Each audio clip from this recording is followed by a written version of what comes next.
What's going on, everybody? Welcome back to the PFF NFL show. Trevor, Sikkema, Dalton, Wasserman here with you guys as we are releasing the grades and reviewing all the games from Week 6 in the NFL. Well, not all of them. We got a Monday night doubleheader, which we'll talk about a little bit here on the show. But the main thing that we're going to do, we're going to give you guys the top 5 graded players for every single team through every single game. We're going to break down the stat that told the story, our most impressive, our most disappointing, all that good stuff that you guys... It's Week 6. You guys already know what the drill is. Dalton, how we doing, my friend? We're good. Does it feel like this week was like the week of parity? Like we just have, if you tried to pick out who the best football team is or the best 2 or 3 teams in the league are right now, that you really almost, I mean, I know there's a couple of teams at 5-1, but it's almost hard to figure it out where it's like, who's actually the best team here? No. This is the time of year where you feel like you start to figure it out, but right now it doesn't feel like we have a great idea of that. I agree with you. One, it feels like this year has more parity than other years. I think at every level of wherever you would do a power ranking, at the very top, throughout the middle, the teams around the top 10, even the teams at the bottom, you go like, okay, I don't really trust these teams a ton, but how many teams are truly like at the very bottom? Because there's a couple teams that don't have great records, you know, that we'll talk about here on the show that you go, yeah, but I actually think they're kind of an okay football team. And so this year I think the parity is just bigger and wider this year for a ton of different teams. You know, we're doing our updated power ranking episode on NFL Stock Exchange really right after this when this show is done. And I'm going through making the show notes for it, and the top 10's tough. Like, there's a lot of teams where I go, okay, the team that I have ranked 9th, I think could kind of beat the team that I have ranked 1st, you know? And so that's just, it feels like that's just the kind of the year it is. And this past week specifically, boy, a lot of the favorites, the teams that should have won, were either in really close games, a lot closer than we thought they were going to be, or some of them just lost outright. So I do agree with you. And that's what it feels like, is that the margin is so slim, right, between winning and losing. And getting these early games when you talk about tiebreakers and all that is so important. But that's what it feels like. There are no givens at all in this league, and that's what makes it so much fun on a week-to-week basis. But you make 1 or 2 mistakes and you leave a team in a game, they can absolutely hurt you. Look at this. We already got the chat popping. Appreciate everybody who's in the chat to start the show here. Panthers fans, we see you. QJ was one of the first people to get back in a comment. He said that the Panthers would win. I think his score prediction on Wednesday's show was 45-13. Now, it wasn't quite a 45-13 victory, but it was a victory for Carolina. We got a bunch of keep pounding in the chat as well. So, Panthers fans, we're obviously going to get to your game. We're going to get to every game that we saw on Sunday. If you guys want to see all of the numbers that we're talking about here on this show for yourself, you can do so by getting a PFF Plus subscription.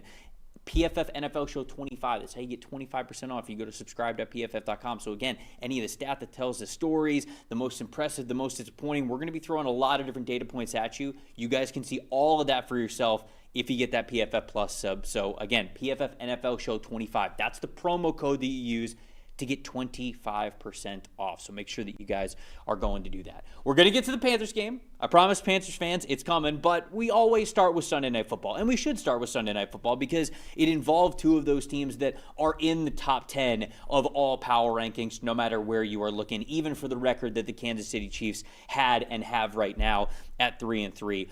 The Chiefs win this game, defend home field against the Detroit Lions, another one of the best teams in the NFL, a team that was really running hot going into this game by a score of 30-17. So let's take a look at the top 5 graded players that we had for the Kansas City Chiefs as the victors in this one. Look at this. Travis Kelce back at the top of the list. An 86.6. Wide receiver Juju Smith-Schuster, an 81.2. Safety Chamari Connor with a 78.6 at number 3. Number 4 on the list, wide receiver Marquise Brown, a 76.4. Safety Brian Cook rounds things out with a 75.4. And then Patrick Mahomes, as we always give you guys the top 5, and then the quarterback as well. Mahomes had a 72.8 overall grade in this one. On Detroit's side of things, their tight end is at the top of the list in Sam Laporta. He had an elite 90.4 grade, including that incredible touchdown that we saw in the back of the end zone. Offensive guard Christian Mahogany right behind him at number 2 with an 85.1. Wide receiver Jamison Williams, an 84.0. Offensive tackle Penei Sewell, a 78.3. And then cornerback Amik Robertson, a 69.3. Jared Goff in this game, an 80.6. He played well. It just wasn't enough, I think, from a team game as a whole. I don't want to say that it was, like Jared Goff or really anybody. There wasn't a one singular reason. I thought these were 2 very evenly matched teams going up against each other. But Dalton, what was your stat that told the story for the Chiefs coming away with the victory? I actually, something struck me that the boss himself, Chris Collinsworth, said in about the last 5 minutes of this game when he was talking about how it all kind of went down for the Lions. He said they didn't hold serve. And I think that makes a ton of sense when you consider the Lions, especially against this Kansas City team, and especially with the way their secondary was so beat up, especially at cornerback. They needed, I think about the first drive, they needed to get out ahead. The Lions generally are front runners anyway with the way they want to run the football and not get in obvious passing situations. They needed to get ahead. That first drive when the Chiefs stopped them down on the goal line in the penalty with the Jared Goff touchdown reception, held the Lions to 3 points there. The Amon-Ra St. Brown drop on a later drive on fourth down. It just didn't feel like the Lions ever got out ahead enough. And when you look at their offense in this game, they only got to run one drive with a lead in this game, 8 plays, and it was the drive with the Amon-Ra St. Brown drop on fourth down that then the Chiefs turned around and took the lead again and never gave it up from there. Yeah. It felt like the Lions were going to have a lead throughout this entire game, wire to wire, and control it with their offensive line and with the running game. And that's not to say Jared Goff played poorly. Obviously, you see the 80 grade, and he was solid throughout this game. But if you're the Chiefs, if you're Steve Spagnuolo, you go, fine, I will allow that. If Jared Goff comes out here and beats me with his arm in the drop back situations against my secondary, then we deserve to lose this football game. But we cannot get beat on the ground. It looked like for the first drive or two that the Chiefs were going to get beat on the ground, and they still have some flaws up front, I think, in run defense. But you look at the way this then went. The Chiefs went into halftime with a lead. They came out and scored on their first drive, and at that point, it's 20-10, and you got the Lions out of their game script. They only ran the ball 4 times the entire second half for 6 yards. That's not what the Lions want to do. So, look, they got off to a good start when you look at the way they were operating their offense. But again, I think when you play this Chiefs team, and the Chiefs, all 3 of their losses, let's be honest now, they have had chances to win all 3 of those games. You know, you go back to the first game against the Chargers, Justin Herbert was just great in clutch situations. The Eagles, if Travis Kelce catches that ball on the goal line, you might have a whole different ball game. The Jaguars, they blew the game in the last minute. I mean, I think you just have to still, despite the record and despite some of the difficulties they have, you have to execute at the absolute highest level to beat this team, especially in Kansas City. In the biggest moments, especially early in this game, those 2 fourth downs were big. The Lions just couldn't do that, and they didn't have the room for error. And against this team, and really in any Lions game, they just don't want to be behind 2 scores and dropping back and throwing the football. Because Jared Goff, he is good. Is he a top 10 to 12 quarterback? Yes. But if you're an opposing defense, you would still rather make Jared Goff beat you than have this Lions team be really be a balanced offensive unit with the run game and dominating up front like they did against Baltimore. Yeah, I think the boss man put it great when he said that they just failed to keep serve. Because to be honest with you, these are 2 Super Bowl caliber teams. I know people want to look at the Chiefs' record at 3-3 and over the last couple of weeks say like, oh, the Chiefs dynasty is done. The fact of the matter is, this is not the year where you're going to be able to proclaim that it is done. They're still going to be in the running, and maybe they won't be the 1 seed. Heck, I don't even know if they're going to win their own division, but they're going to be a player down the stretch. This Chiefs team is not going to go away as long as Patrick Mahomes is healthy, and we know that that's going to be the case, especially, like you said, anytime that they are playing in Arrowhead. So, to me, this game simply came down to the fact that the Chiefs executed, in my opinion, on the third, but specifically the fourth down situations, and then in the red zone, a little bit better than Detroit. They play this game 10 times. Detroit could win 5. Kansas City wins 5. That is just how these 2 teams are. But in this game specifically, the Chiefs went forward on fourth down 3 times. They converted on 2 of them. One of them was the touchdown to Xavier Worthy. Another one was, I believe, the very following drive. And then the third attempt was actually on that same drive, and they didn't get it, and they ended up turning the ball over on downs. So one of them was a conversion to get them within scoring range, and then the other one was the turnover on downs. But I think the one that's most important is they went forward on fourth down, and they scored the touchdown. On the other side of things, the Detroit Lions, they went forward on fourth down twice, 0 for 2. Now, one of them was a situation where they turned the ball over to the Kansas City Chiefs right around midfield, and guess what the Chiefs did after they got that ball? They scored a touchdown. So on 2 fourth down situations in this game, the Chiefs go forward on fourth down and they score a touchdown, like to Xavier Worthy in the corner of the end zone. And on another one, the Lions not only not convert and give the ball up, but the Chiefs then go and then take the ball from exactly where it was at that point and score a touchdown with it. That's just a major difference maker in this game. You look at the red zone as well. The Chiefs were in the red zone 6 times in this game, and they scored 4. They scored 4 touchdowns. That's the margin right there. And then I think you could throw in the fact that the Chiefs didn't have any penalties in this game. It's a bang-bang type of a game. Probably could have been some calls on the Chiefs. But, I mean, it is what it is. I thought that whether it's 0 penalties or like 2 or 3, you're still playing an incredibly clean brand of football. So the Chiefs played a very clean game. They executed in the red zone, and they executed on 4th down. When you have 2 extremely evenly matched teams, that's the difference right there. And that's why I say if they play this game 10 times, let's say on a neutral field, could very well be 5-5. That's just the way that these teams are. And what happened to play out on Sunday night is the Chiefs executed in those areas that matter the most for EPA per play, for obviously, adjacent to that, putting points on the scoreboard, continuing drives, getting into field goal range, getting into scoring range, whatever that was. The Chiefs were simply better last night. That doesn't mean that the Detroit Lions are a terrible football team, but it does mean that, in my opinion, is why the Chiefs won. Yeah, I think the lesson, again, when you're playing against the Lions is if you can get out ahead of them, you feel like you're at an advantage making Jared Goff be the one to beat you. I think for the Chiefs, same old story. If you have Patrick Mahomes and you have Andy Reid, you're going to be the masters of situational football, and that's what they are, and they execute so well on offense now that Xavier Worthy's healthy. And now we have to remember, with an offensive line that's a work in progress, with a defensive line that's a work in progress, now we're getting into week 7, and that means for the first time since week 4 of last year, we're going to see Xavier Worthy and Rashee Rice on the field together, along with Travis Kelce and everybody else. Like Juju Smith-Schuster was good in this game. Hollywood Brown made plays. All of a sudden, with Rashee Rice, who's really now your best receiver, back on the field, you've got a massive stable of weapons to work with, and the pass protection has been getting better week to week for this Chiefs offense. There's a chance they could explode and get really hot in the next few weeks offensively, and then the last bit is then they just have to figure out some sort of consistent presence, especially in run defense on the defensive line, but their linebackers are good. The secondary's been fantastic after the first week. This Chiefs team, despite being 3-3, has a chance to really put it together and get hot now the next few weeks. This was a big win for them, and it was really maybe, you look at this game and you look at the Ravens game, even last week's game against Jacksonville, this offense is starting to look like what we're more used to seeing from Kansas City. Again, that's the 3 games where Xavier Worthy's been back from injury. That's had a big effect, but now that you get Rashee Rice back this coming week against Vegas, they're going to be a real problem moving forward. Yeah, Victor in the chat is pointing this out correctly. The Chiefs had a .50 EPA per play on 3rd and 4th downs, and the Lions had a negative 0.56 EPA per play on 3rd and 4th down. To me, that is the stat that told the story in this game. I thought the tight end passing game, really from both teams, was really impressive in this one. Sam Laporta was excellent for the Detroit Lions and running a lot of what their offense needed to get through him. He was their leading receiver in this game.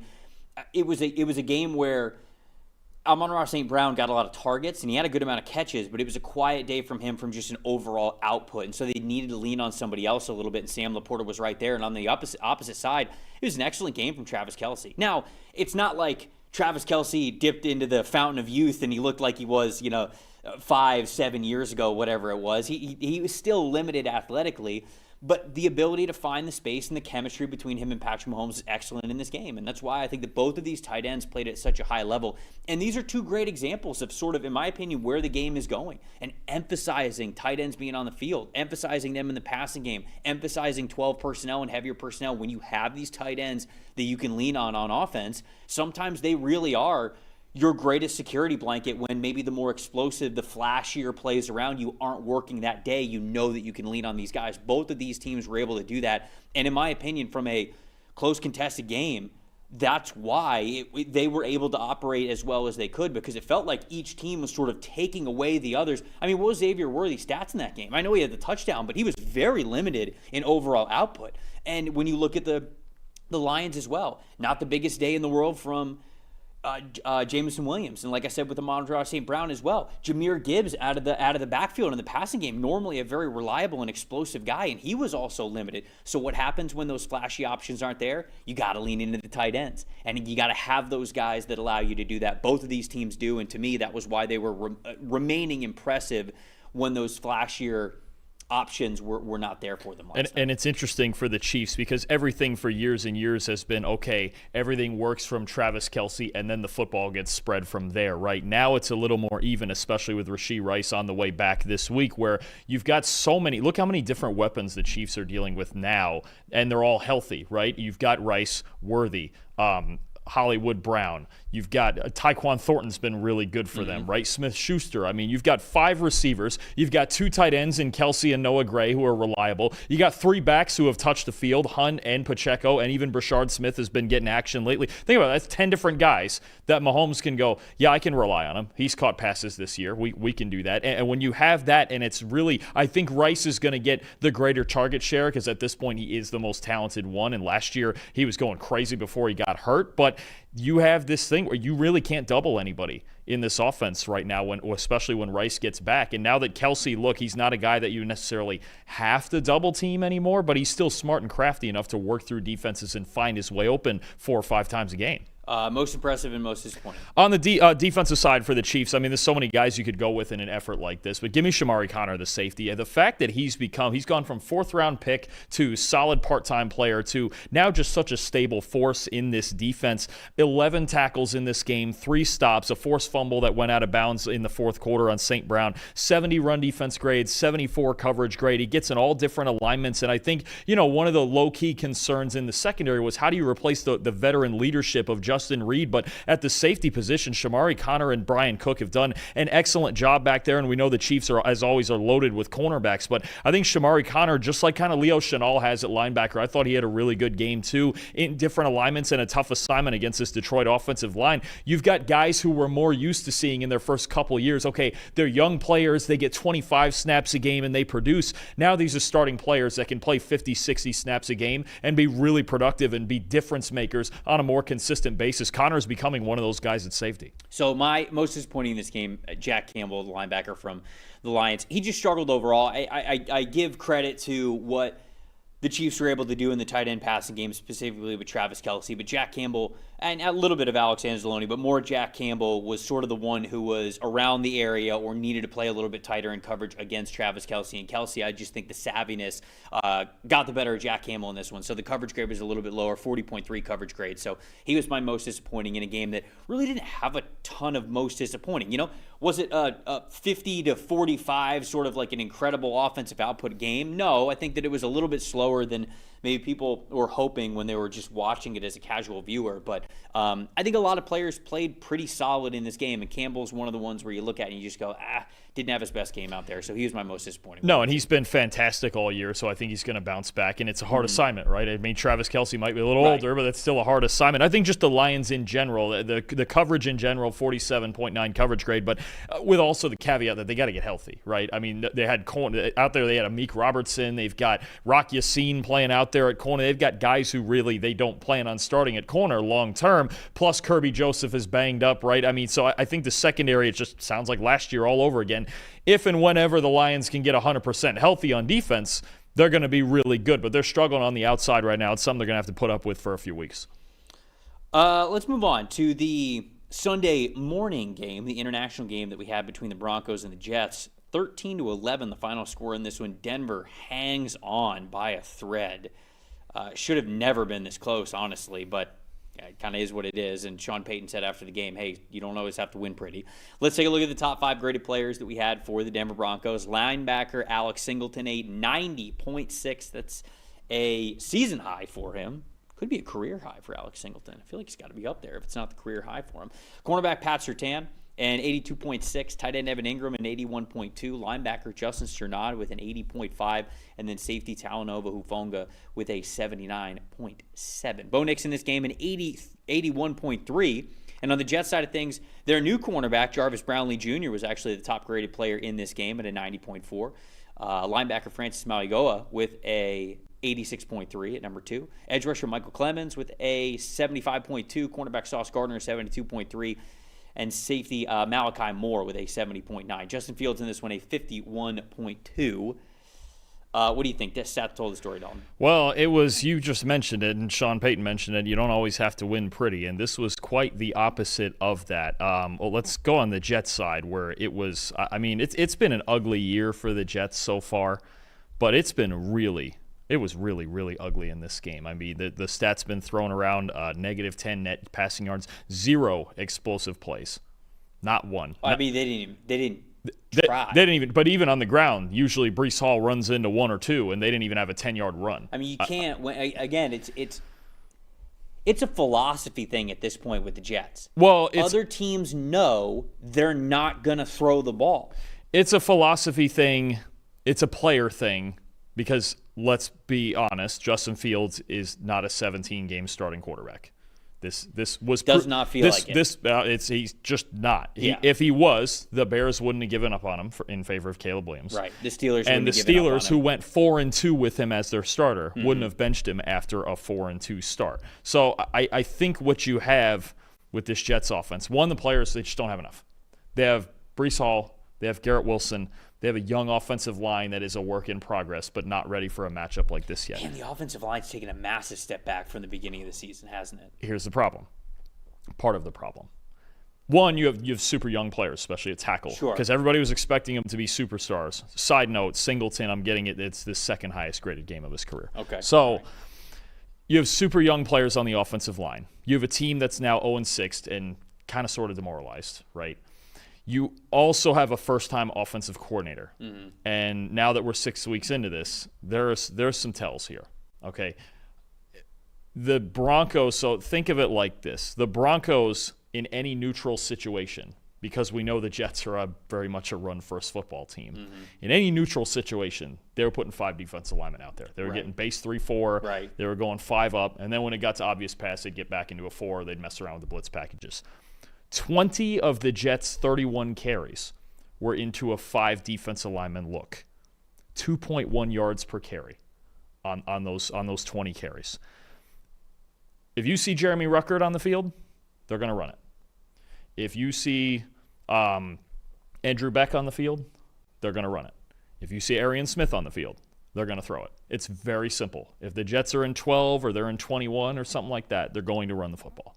It's that simple. If they're in 11, it's only because they have to be. Mm-hmm. It's 11. They've got Mason That's a Taylor. good way to put it. It's only because they have to be. Right. So the problem is, I mean, it's literally that simple. I don't think Vance Joseph on defense for the Broncos, the defense coordinator for the Broncos, I don't think he's ever had an easier game to call on defense than this one. He can just, I don't know if he's up in the booth or he's on the sideline, but basically it's as simple as it gets. If he sees a second tight end, if he sees Jeremy Ruckert, or he sees Andrew Beck, the fullback out there, and especially if Garrett Wilson is not on the field, if you don't see number 5 on the field, they're going to run the football.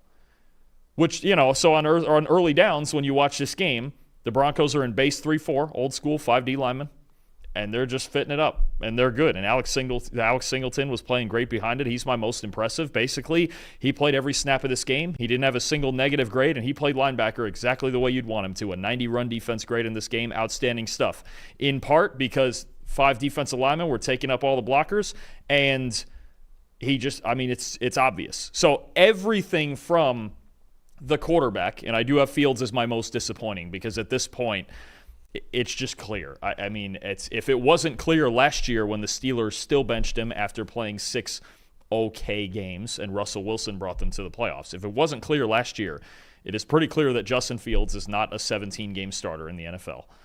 It's pretty clear that this Jets offense has 2 viable players in Breece Hall and Garrett Wilson. One of them may get traded. And Tanner Engstrand is just so handcuffed by all of it that, what else is he supposed to do? For as much as I could say, get more creative, I don't really know what this set of players that he can. And honestly, the Jets played defensively a lot better than I thought they would in this game. They had a lead in the fourth quarter of this game, 11-10. But they just, and then you're going to. That's not on them.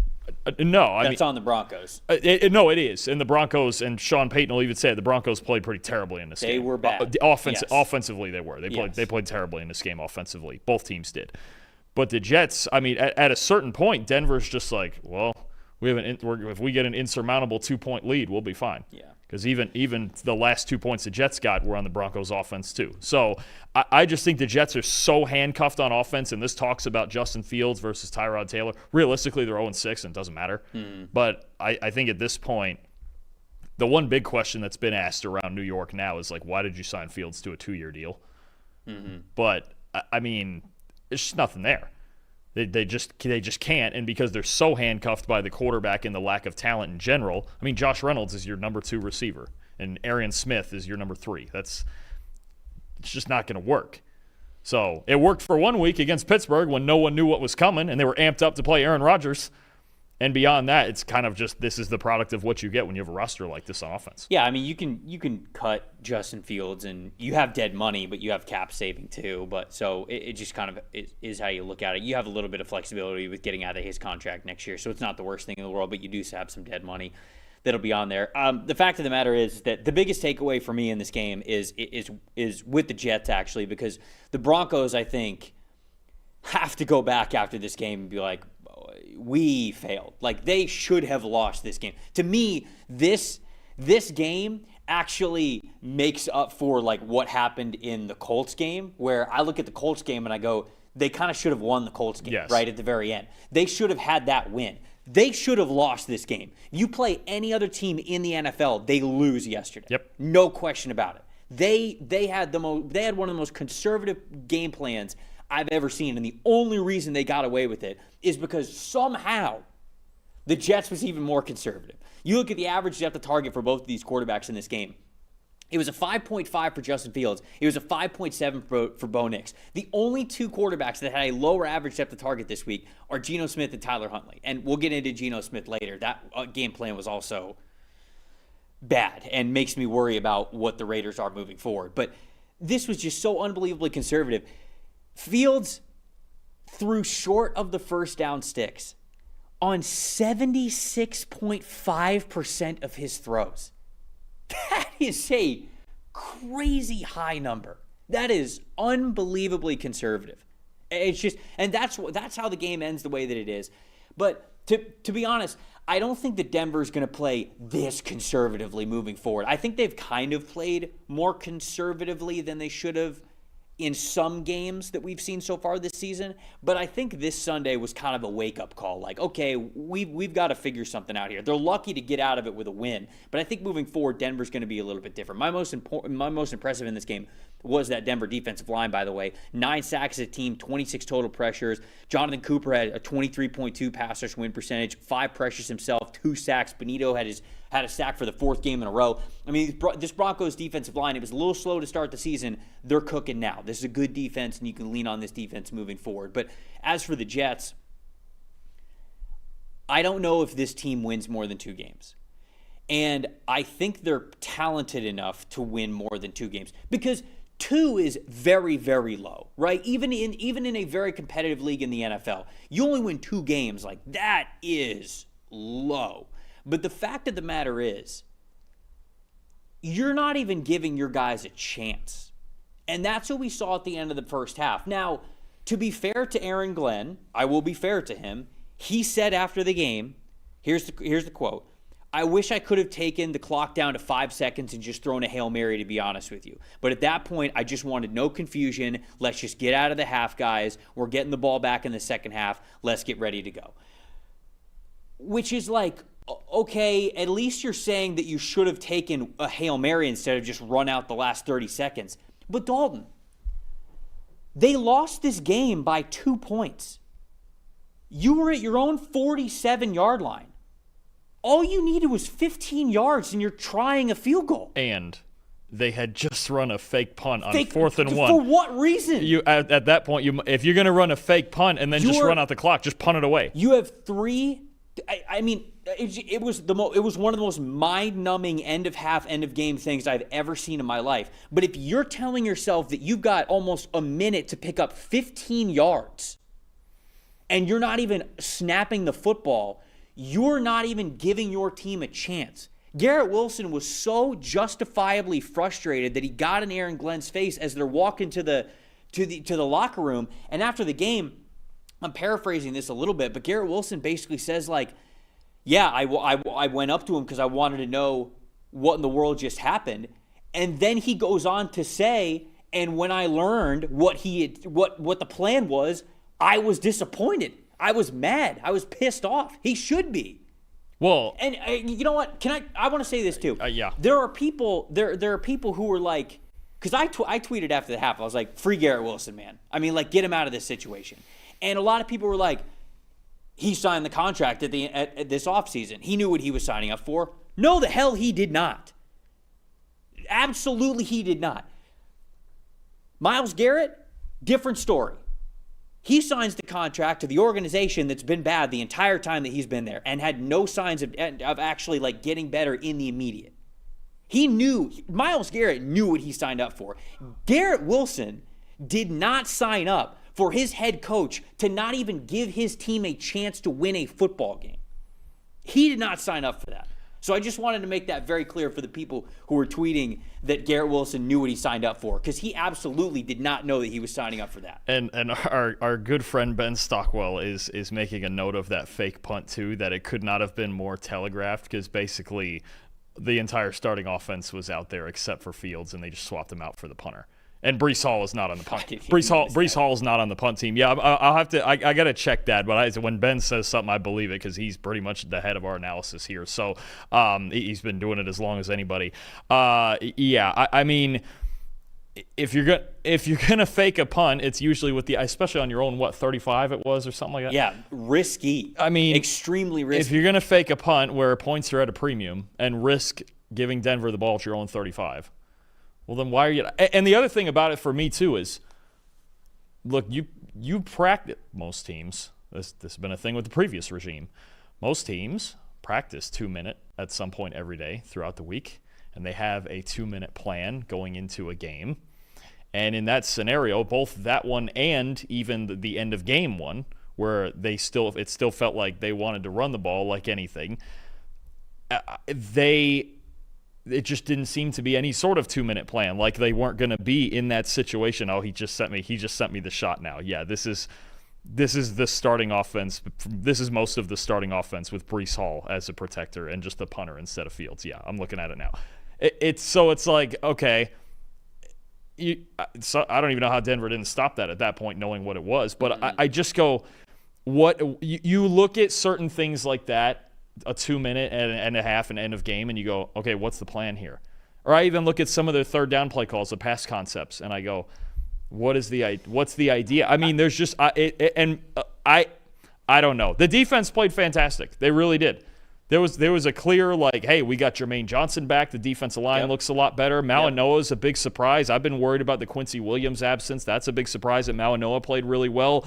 You know, the secondary, which had been so bad all year, they had their best game of the year against a Denver offense that's still a threat, absolutely. But at some point, these are, when you talk about the margins of winning, they've been in close football games. And it just feels like, whether it be a self-inflicted error or just a lack of planning for certain situations, they just don't have it. And, well, that's why they're the one winless team. Somebody in the chat is saying that decision almost broke Kurt Warner, and it did. I was watching the game live. Kurt Warner was beside himself, and he was like controlling himself when he could. We got to move on to the next game, but the thing with Aaron Glenn that's the most disappointing right now, I understand that it's year one, right? And we all figured that you hire Aaron Glenn, who's coming from the Dan Campbell coaching tree and school of thought of, like, you got to give it time. Like, it took the Lions a little bit of time to become that contender, to get the right guys in the building, to do all that stuff. But Dan Campbell, there was progress throughout them being really bad to where they got to today. The issue with Aaron Glenn right now, and this game in particular, is it felt like he was just comfortable losing this game, right? The end of half sequence, you're comfortable not doing everything you can to win the football game. That is what the end of half sequence showed. And after the game, I want to talk about this part too. After the game, he talked about Fields. And he talked about not trusting Fields and the questions of that. And he basically said, hey, you know what? I actually think that Justin played really well for the first 4 games. And he wasn't playing well in this game. And I think that the question was, if I remember correctly, it was sort of like why didn't you go to Tyrod? If you didn't trust Justin this much, why didn't you go to Tyrod? And he basically said, like, I didn't want to bench him because he played well for 4 games previously, and he wasn't playing well in this game. So again, that to me tells me you're okay losing this game.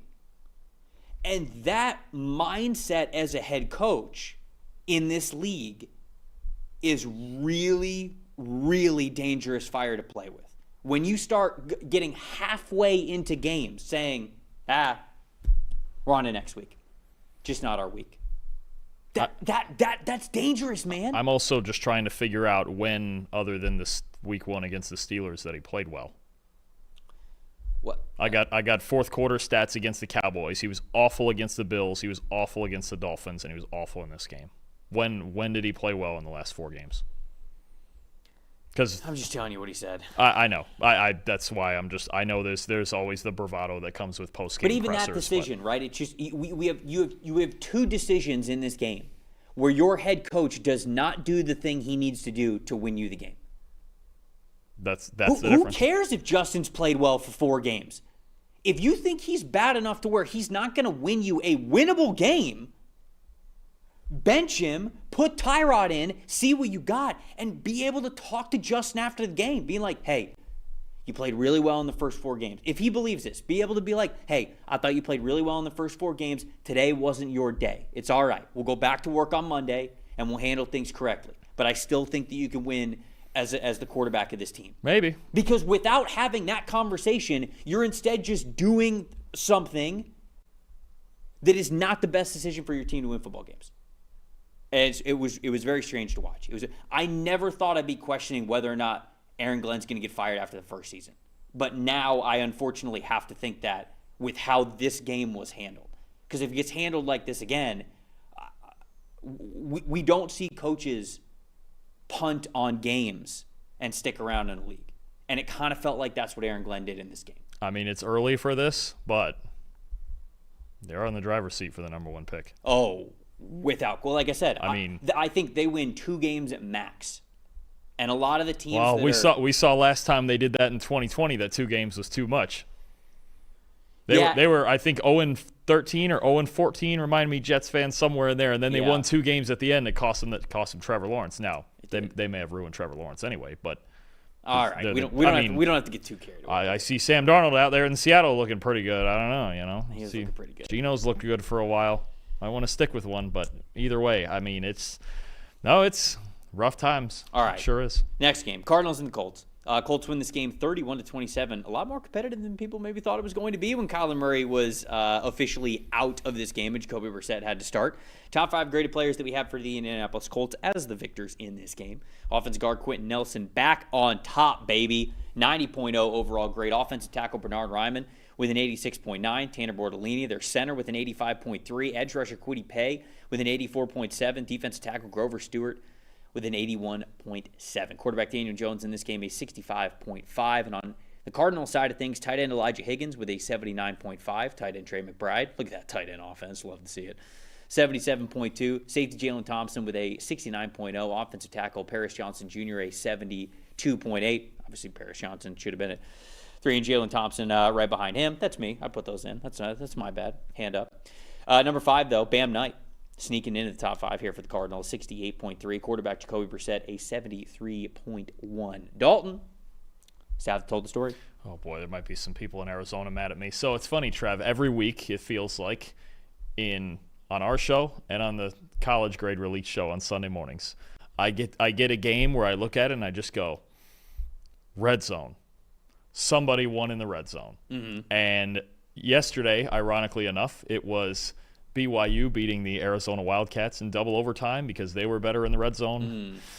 Mm. And now I've got the Colts beating the Arizona Cardinals in the red zone. The Colts, when they get their opportunities, because they're as opportunistic as any team in football, 4 for 4 in the red zone in this game, 4 trips, 4 touchdowns, 0.599 EPA per play. When they do get down in there, because they're so two-dimensional, and Jonathan Taylor and the offensive line are so good in the run game, and Daniel Jones is very precise right now in those tight windows of the field, they're scoring in the red zone. They're one of the best red zone teams in football. The Cardinals, 3 for 6, negative 0.173 EPA per play.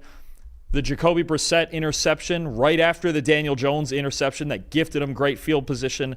It was they settled for a field goal late in the second quarter, and then they got one final chance to take the lead and win this game, and they just couldn't punch it in from inside the 10-yard line. So, I mean, that's really, to me, what it comes down to is the Arizona Cardinals. I thought the Colts, 31 points, and this level of offensive output against this defense that had been struggling, and I think it was a great matchup for the Colts offense. This is about what I expected from Indy's offense. On the Cardinals side, they played better offensively than I thought they would. They definitely did. Jacoby Brissett was solid. The interception, again, in the red zone was pretty bad, but otherwise I thought he kept them absolutely in this game. He had a chance to win this game, right? And Trey McBride obviously was upset at the no call in the end zone at the end, but I think that's just what it comes down to is one team took advantage of every opportunity that they had. The Cardinals did not get to do that. I think an encouraging day in some aspects for the Cardinals. They ran the ball a little bit better. Brissett was solid. Unfortunate that Marvin Harrison got hurt, and they found a way to stay in the game anyway. Trey McBride with a big day. But to me, that's what it came down to is the Colts, you get no room. It's the same pressure we almost talked about with the Chiefs. Now, it's not Patrick Mahomes. It's Daniel Jones, and it's the Colts. I get it. But there is a certain pressure on you to execute because this offense will take advantage of every opportunity they have. No, there's no doubt about it. We've talked about the Colts like this really since the beginning of the season. And right off the bat, okay, the first 2 weeks you're trying to figure out, okay, is this real from the Colts? But now that we've got a bigger sample size, you see that the beginning of the season, the first quarter of the season, it is very real for this team.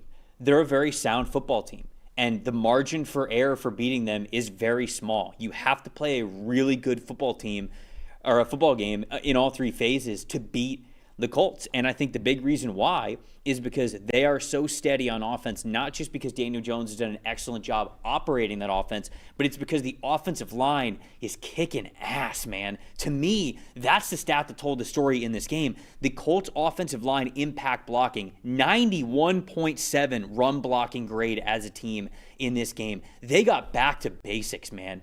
These guys were fantastic together. A 57.2 impact run blocking percentage. So on more than half of their runs, half of their run snaps as a team total, someone is gaining a positive play and getting a positive impact when it comes to how they are run blocking. That's always going to be a recipe to have a lot of success on offense. Of course, is it a recipe to always guarantee a win? No, depends how games are going. But you're always going to be in a chance to win football games when you are playing like this up front. I went back and I watched a lot of the snaps that this offensive line had.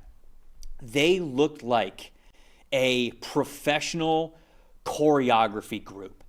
Every step is in unison wherever they're going, whether it's inside zone, outside zone, more stretch runs. There was a concept where they were doing a little pin and pull, just a power play where they had a couple of guys looping behind and pulling behind, and the rest of the offensive line was pinning one way. And Dalton, it was teach tape. It was picture perfect how well this team was executing exactly what they're asked to do. Again, whether it is those zone blocking scheme or more power running concepts. And it's just everything is so in unison with this team. The chemistry was fantastic in this game. And as long as the Colts offensive line is blocking like this, they got a chance against anybody, especially when Jonathan Taylor's running behind him, and especially when the added player on the line of scrimmage is Tyler freaking Warren. What a recipe for success every single week. We talk about some teams at the very top of the power rankings, in our top 10, if you will, and we go, yeah, they got as high of a ceiling as anybody, but the floor might be a little bit higher. It's a high variance type of team. The Colts, the floor is so high. It's why their EPA per play is one of the best in the NFL. I didn't check after this week, but last week it was number 2 behind only the Detroit Lions. I'm not sure what it is this week, but I'm sure it remains in the top 3, if not number 1 overall in that category. And that's really why. It's that offensive line combined with now having Tyler Warren in that offense. That, to me, is what makes the difference for Indianapolis. No, it's balance. You feel the threat from all 11 guys on the field at all time from that Colts team. And I want to point out one of those guys, because for 8 years, the head of that offensive line has been the left guard, Quentin Nelson, and he just continues to be outstanding. I mean, he really might be a Hall of Famer one day. When you look at what he did in this game, 89.8 run blocking grade, 9 positively graded run blocks. That's a lot for one game. When you start getting in that 9-10 range or even higher than that, that's great stuff. The stat that jumps out to me, and you talk about the impact, all right, in this game, when the Colts ran to the right, 2.9 yards per carry. When they ran to the left, you're talking about behind Nelson and Bernard Ryman, 7.6 yards a clip when you run off that left side with Nelson and Ryman. You can't do any better than those two guys right there, and Quentin Nelson's been the captain of it for a long time. I mean, obviously, every expectation you have for a guard when you draft him top 10 is really almost just exceedingly high, and yet he has met all of that throughout his career and continues to still do it. And the craziest part, he's not even 30 years old yet. Like, Quentin Nelson's been around forever. He's not 30 years old till March. What in the world? Like, it feels like he's been around. What's his birthday in March? March 19. Oh, it's close to mine. Oh, I was going to say, is it the same as yours or what? No, close. Well, yeah, but you're already in your 30s, so we're not worried about that. Oh, come on. I'm in the same What are you way. saying? I can't block like Quentin Nelson? You could try. I do. Oh boy. Not really. Yeah. All right. You got to eat some. That'd be tough. You got to eat a little bit. Whoa. Get up there. What do you? What are you trying to say? I'm just saying. What are you trying to say? Sub 200 pound. Trying to say I'm small? Sub 200 pound guards are pretty well in the past, Trev. If it was, let me check that on mock draft. You're about that's 0th percentile. I think you're about 80 years late on guards your size making it. I'm pretty sure, probably 80, if not more, maybe 100 years late on. Yeah, when that time machine comes around, I'm gonna go back and play a little football, a little professional football. You're already you getting a double wing, buck sweep, pulling around. I'm gonna introduce the forward pass. Oh, there you go. Introduce it to the Jets if you could. Yeah. The butterfly effect's going to be horrendous for the rest of the universe, but at least I'll have invented the forward pass. You'll be ahead of everybody. Super Pony's asking with a super chat, $5 super chat, which we appreciate, Super Pony. We appreciate that. Colts need to trade for a cornerback and an edge rusher at the deadline. Cornerback, I was just going to make mention of this. Absolutely agree. Now, this was weird. This game was weird with pregame injuries between Anthony Richardson and whatever happened there, and now apparently Riley Leonard's your backup for the time being. And the Travarius Ward injury, that's the one you could feel in this game. Blasted. Yeah. But both of their corners. So you had Mekhi Blackman, who's been struggling. Mm-hmm. Remember, Xavier Howard retired after the Rams game. And now he was also bad. And so now, it's not like he was good and then retired. And in this game, you had undrafted rookie from Tulane, Jonathan Edwards, starting, making his first career start. Before this week, he had played 28 snaps total. Yeah, this team needs corners. I absolutely agree with that. Edge rusher. What corners are available? I find somebody. Corners are one of those positions where it's like the good teams don't get rid of the good ones. That's a good way to put it. That's one of our new phrases. I maybe would have thought about Jamel Dean because he's now on his last year in Tampa because they restructured his contract and he's like sort of. He can hit free agency. I'm not really sure that they could bring him back. I don't think they do. But they kind of need him now because Ben Morrison's been hurt. I mean, I think about anything, even if it's a young guy. I mean, throwing any darts at the wall, because other than Travarius Ward, I mean, even if it's, I'm just throwing darts. I mean, a Deonte Banks from the Giants, or just like a young guy who's struggling or something like that, because they're going to need. Yeah. They're going to need. That's actually going to be the biggest question now for me. And you saw in that Rams game. And I think moving forward, that is correct. The cornerback one is really concerning because how are they going to – and look in their own division. You got Nico Collins. Texans are getting hot lately. You got Brian Thomas and Travis Hunter in that Jacksonville operation. You're going to have to find a way to cover on the outside. Maybe they could still win the division in spite of that, but if they want to get further than that, I'm with it. I think they need to upgrade, especially at corner. I was disappointed that A.D. Mitchell's a healthy scratch. Sucks. I mean, I get it. He had the fumble out of the end zone. He kind of had his opportunity at the beginning of the season and had some mental mistakes. And that, unfortunately, this is just a really deep wide receiver room with Josh Downs and Michael Pittman Jr. and Alec Pierce and Ashley Doolin, who obviously they like, who's been around there for a little bit. So, but it's disappointing because I think that A.D. Mitchell is maybe the most talented wide receiver that they have on the roster. He's just might be the least reliable at this point, and that obviously means a lot towards this specific Colts team, which we talked about the floor, how high the floor is being paramount to their success. You can't have guys who have those mental mistakes. So it's disappointing to see him as a healthy scratch there. You mentioned the Charvarius Ward injury. We didn't really say a lot about the Cardinals here in this game. I kind of think that the Cardinals are what they are a little bit, and I think it was good that Jacoby Brissett came in and showed some stability to the offense, to be honest with you. We talked about that when I saw you on Sunday before the game. I was like, hey, I absolutely think that Jacoby Brissett could sort of stabilize this offense a little bit here, but the fact of the matter is they don't have James Conner or Trey Benson. And we've already talked about on this show that their offensive line is not a really highly impactful run blocking offensive line. So now you're blocking for, Michael Carter and Bam Knight. So and for half this game, and for more than half this game, they didn't have Marvin Harrison. Yeah, the fact that this game was this close and they were 8 yards from taking a lead and probably winning it, really says something a lot about Jacoby Brissett. No, he was really good. I thought he was good in this really game. One bad throw again after the Daniel Jones interception with his own, but other than that, that's why he's been in the league so long. A little bit of it's a little bit of a, hey, Kyler, this is how it can look consistently.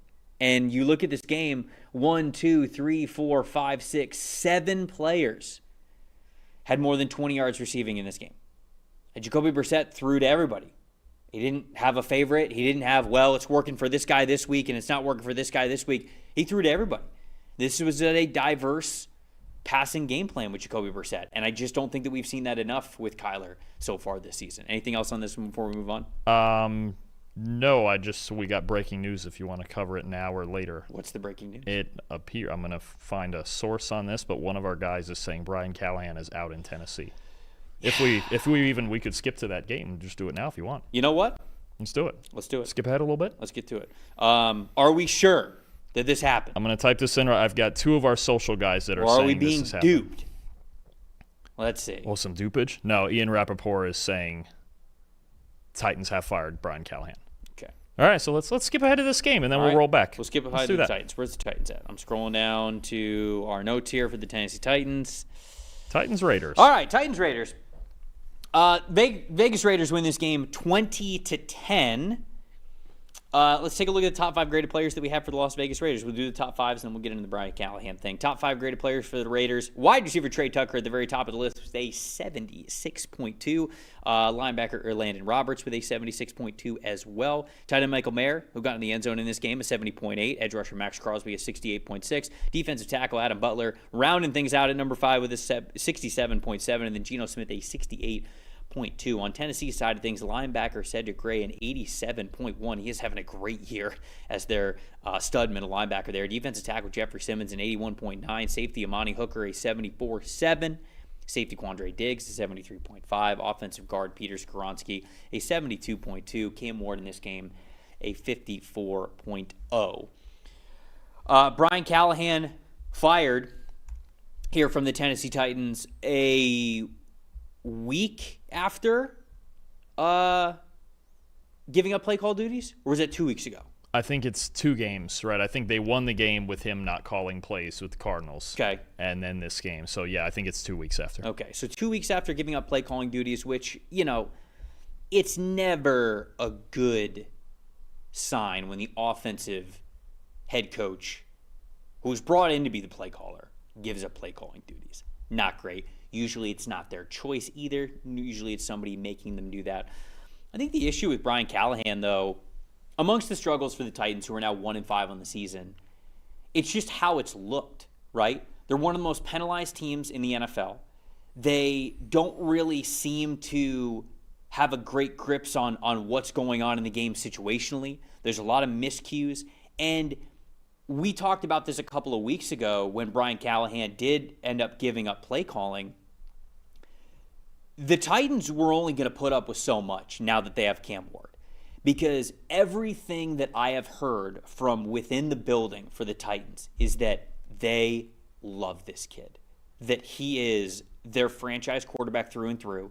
They think he's a great talent, but they also think he's a great dude. They think that he cares. They think that he will be a great leader for them. And there is no way that they are going to let a head coach sabotage who they have in Cam Ward. And when Callahan had to give up play calling duties, that sort of put up some buzzers in my head to go, oh, they're telling him we're not going to let you screw up Cam Ward. And if it comes down to Cam Ward or Brian Callahan, there's no question about it. We're picking Cam Ward. And I think the nail in the coffin here in this game, I don't know if you saw these quotes afterwards.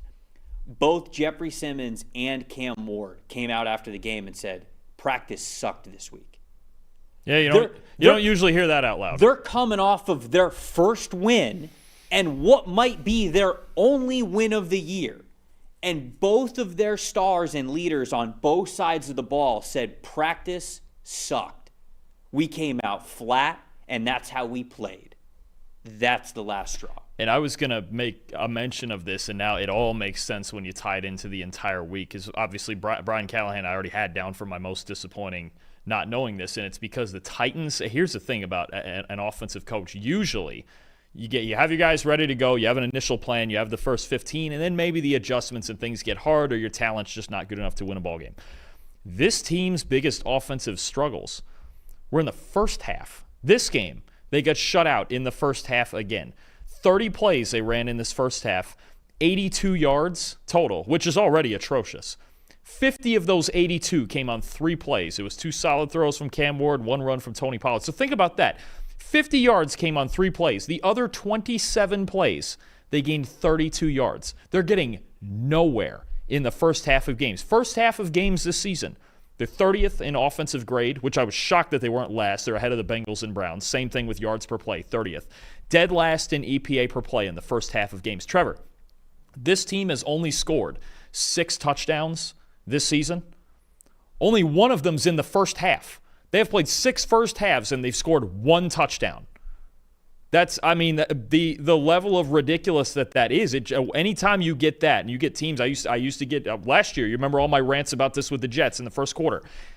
If you're not scoring in the first quarter and the first half, so your first, say, 3 or 4 drives, there's a heavy chunk of that's on coaching. That's a lack of preparation. Well, yeah, they said that they came out in practice and were absolutely flat, and that's how they started the game. And, of course, it was after a big emotional win. Right. And then you get a team that's feeling high and mighty on themselves, and this is what happens, right? And then they lack off in practice, and then I've seen this a million times, and it actually happens with bad teams because they're feeling so good after such a rare win that you forget, we have to stack this up and do it again. And that's what happened to this team. And offensively, it's been the theme. This six first halves. That's 12 quarters in the first half when an offense is supposed to have an advantage with preparation. 1 touchdown in the first half of games this year. It's crazy.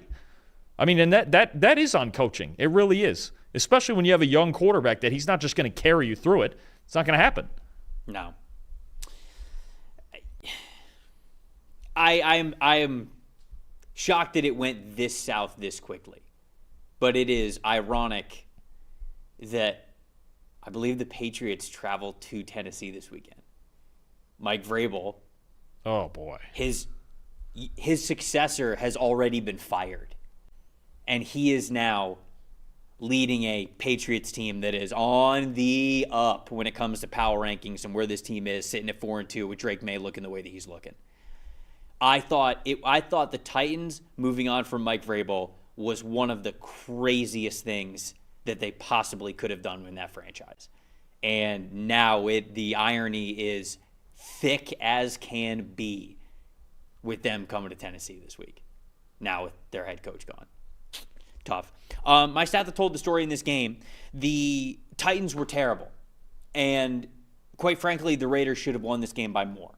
But the reason why they didn't is the reason that I have a lot of cause for concern with the Raiders moving forward. Last week, the previous week, Geno Smith had an average depth of target of 8.3.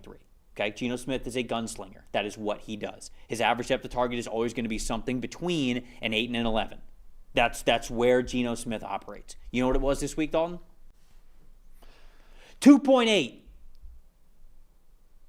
His average depth of target was 2.8. So you want to talk about not trying? That's not trying. I wonder. Here's the that is so different than what he normally is. I have a couple of things. Go ahead. Let's hear it. It's one game. If we've seen this for like 3 or 4 games in a row, I'd be like, whoa, this is not good. If we see this again next week, and we might against Kansas City, that's not great. But then the only things I'm going to say are, 1, Brock Bowers is out. That hurts. Sure. And Michael Mayer had a pretty good game in his place. Okay. 2, the pass protection numbers for the Raiders in this game against a Titans D-line that's a little bit frisky with Simmons and those guys. Mm-hmm. And again, we don't have Colton Miller, right? We got Stone Forsythe in there for Colton Miller, and we know that's going to go, right?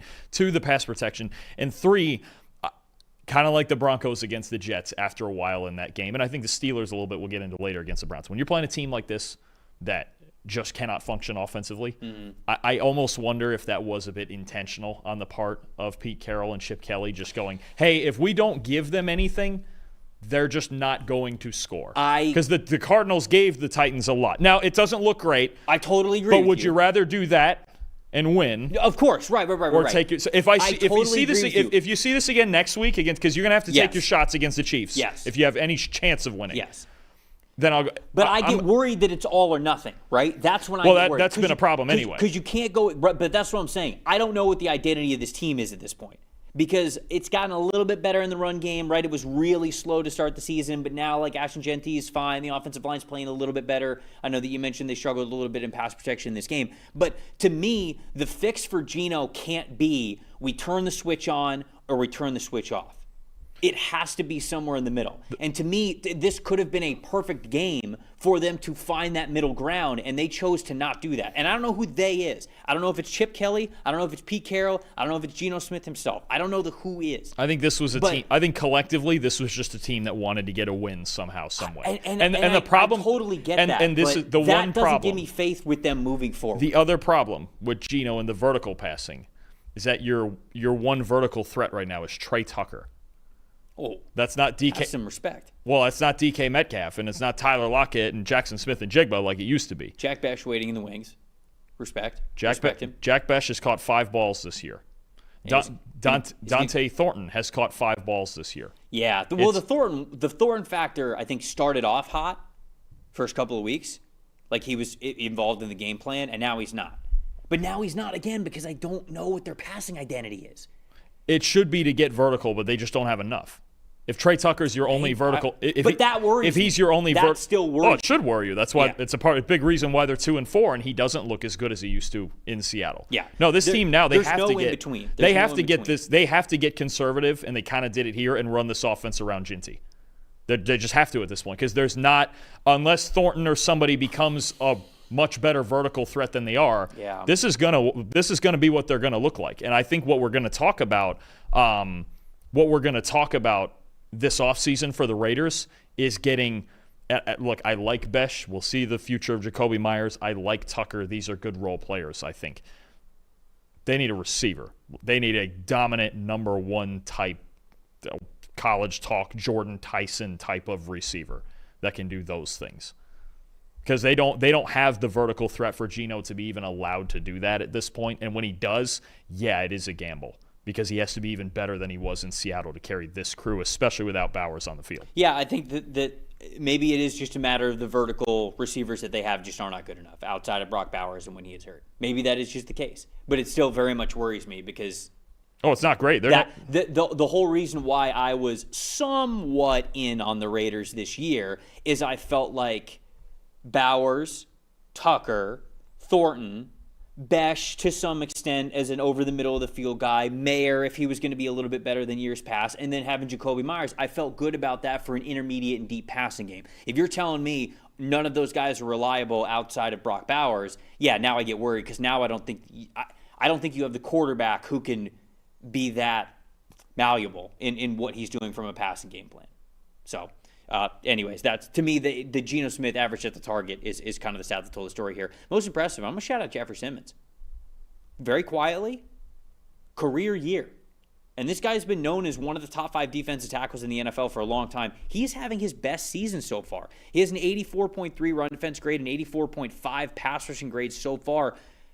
He has the highest pass rush win percentage that he's ever had in his career. This is the best overall season pass rushing number. It's an elite 91.2 so far this season. Jeffrey Simmons is having one of the best years that he's ever had as a pro. And I just don't think that it's getting talked about enough. So he's my most impressive in this game. And then my most disappointing, J.C. Latham was back at right tackle, really struggled. 38.0 pass blocking grade in this one, 4 pressures allowed. I mean, he struggled. I mean, he might be a guard. I mean, they might have done the same thing that they did with Peter Skoronski where they draft a tackle, they're just playing him at guard, and they got to go draft another tackle. And that's another story, I think, of Callahan is why in the world is this offensive line still bad? When you've spent as much... Isn't his dad still O-line coach or no? That'll be... I don't know how many other guys would be going or if he would stick around or what the deal is with that. But you know, like yeah. Oh, no, Callahan's he's one of the best. He's one of the best to ever do it. And yet this offensive line somehow is... With all the money they've poured into it and the 2 first-round picks and everything, it's still weird. It's still not good. Yeah. Speaking of, Yeah, go ahead. If you're going to have a great defensive effort where you only give up 10 points, your best players usually show up, and that was Max Crosby. Credit to him. It's been a little more inconsistent this year for Crosby, but he's still really darn good. 76 pass rush grade in this game, 6 pressures, 2 sacks. And the entire Raiders pass rush really deserves a lot of credit for winning, yes, a relatively easy matchup against a bad offense, but that's the pass rush they were expecting more often this year. So that was really, I thought that was the best unit on this field was the Raiders defensive line. Crosby and those guys really got after Cam Ward. Rolling back. Yeah, is there anything else on this one? Or are we moving on to the next game? I'm good here. That was the big stuff here. We're going, what are we going, Dolphins, Chargers? Yeah, Dolphins, Chargers next. Do it. Chargers win this game 29-17. Cow, we got another post-game thing that we got to talk about here in this one. Before we do that, though, top 5 graded players that we have for the Los Angeles Chargers, the victors in this game. Wide receiver Lab McConkey at the top of the list with a 79.3. Safety Tony Jefferson, 74.6, getting some extra playing time now that Alohi Gilman is no longer on the team. They traded him earlier this week. Safety Derwin James is 71.7. Safety Elijah Molden is 71.5. Cornerback Dante Jackson is 71.4. And then Justin Herbert in this one, a 66.0. On Miami side of things, edge rusher Jalen Phillips at the top of their list with an 82.9. Safety Minka Fitzpatrick an 82.8. Cornerback Rasul Douglas an 81.9. Running back Devon Achane with a 76.7. Wide receiver Jalen Waddle with a 76.3. And quarterback Tua Tagovailoa a 54.4. Seth told the story, Dalton. All right, so I think offensively, when you think about the Chargers, I'm sure people out there are sick of me talking about their offensive line and all their injuries. But you find a way to score 29 points with this offensive line, you did a really good job. And I'll tell you, there's 2 things they did. 1, run off tackle. Don't even run between the tackles with some of the guys starting. You've got Austin DeCulis. You've got Bobby Hart starting. You've got Bradley Bozeman playing not 100% on the inside. Mekhi Becton was back, but he's hurt also. So, okay, let's just not force it between the tackles. The Chargers had 5 rushing yards, 5 between the tackles in this game. What do? They put extra tight ends out there. They put Scott Matlock, the big 2-way fullback, out there. They run for 133 yards off tackle. Wash it down, run power, figure out some way to get your backs in space. That's number 1. Number 2, pass protection obviously has been an issue the last couple weeks. Justin Herbert, yes, we want him to be a vertical passer. We want him to sling it downfield. But with this pass protection, can't do it. What does he do instead? Only 38.9% air yard percentage in this game. Little more conservative. Season high for the Chargers, 163 yards after the catch. Those 2 things, the Chargers, Greg Roman, Jim Harbaugh, Justin Herbert, finding ways to work around a decimated offensive line, won them this football game. It's a long road trip. The Dolphins offense played up. They actually, I thought for the most part, and Mike McDaniel called, I thought, a solid game for the most part for as little tools as he has to work with. The Chargers got in a higher scoring game probably than they thought they would, but they found a way in this one. At least against the Dolphins for 1 week, which they couldn't do the last couple weeks, especially against Washington last week. They found a way in this one to work around this offensive line.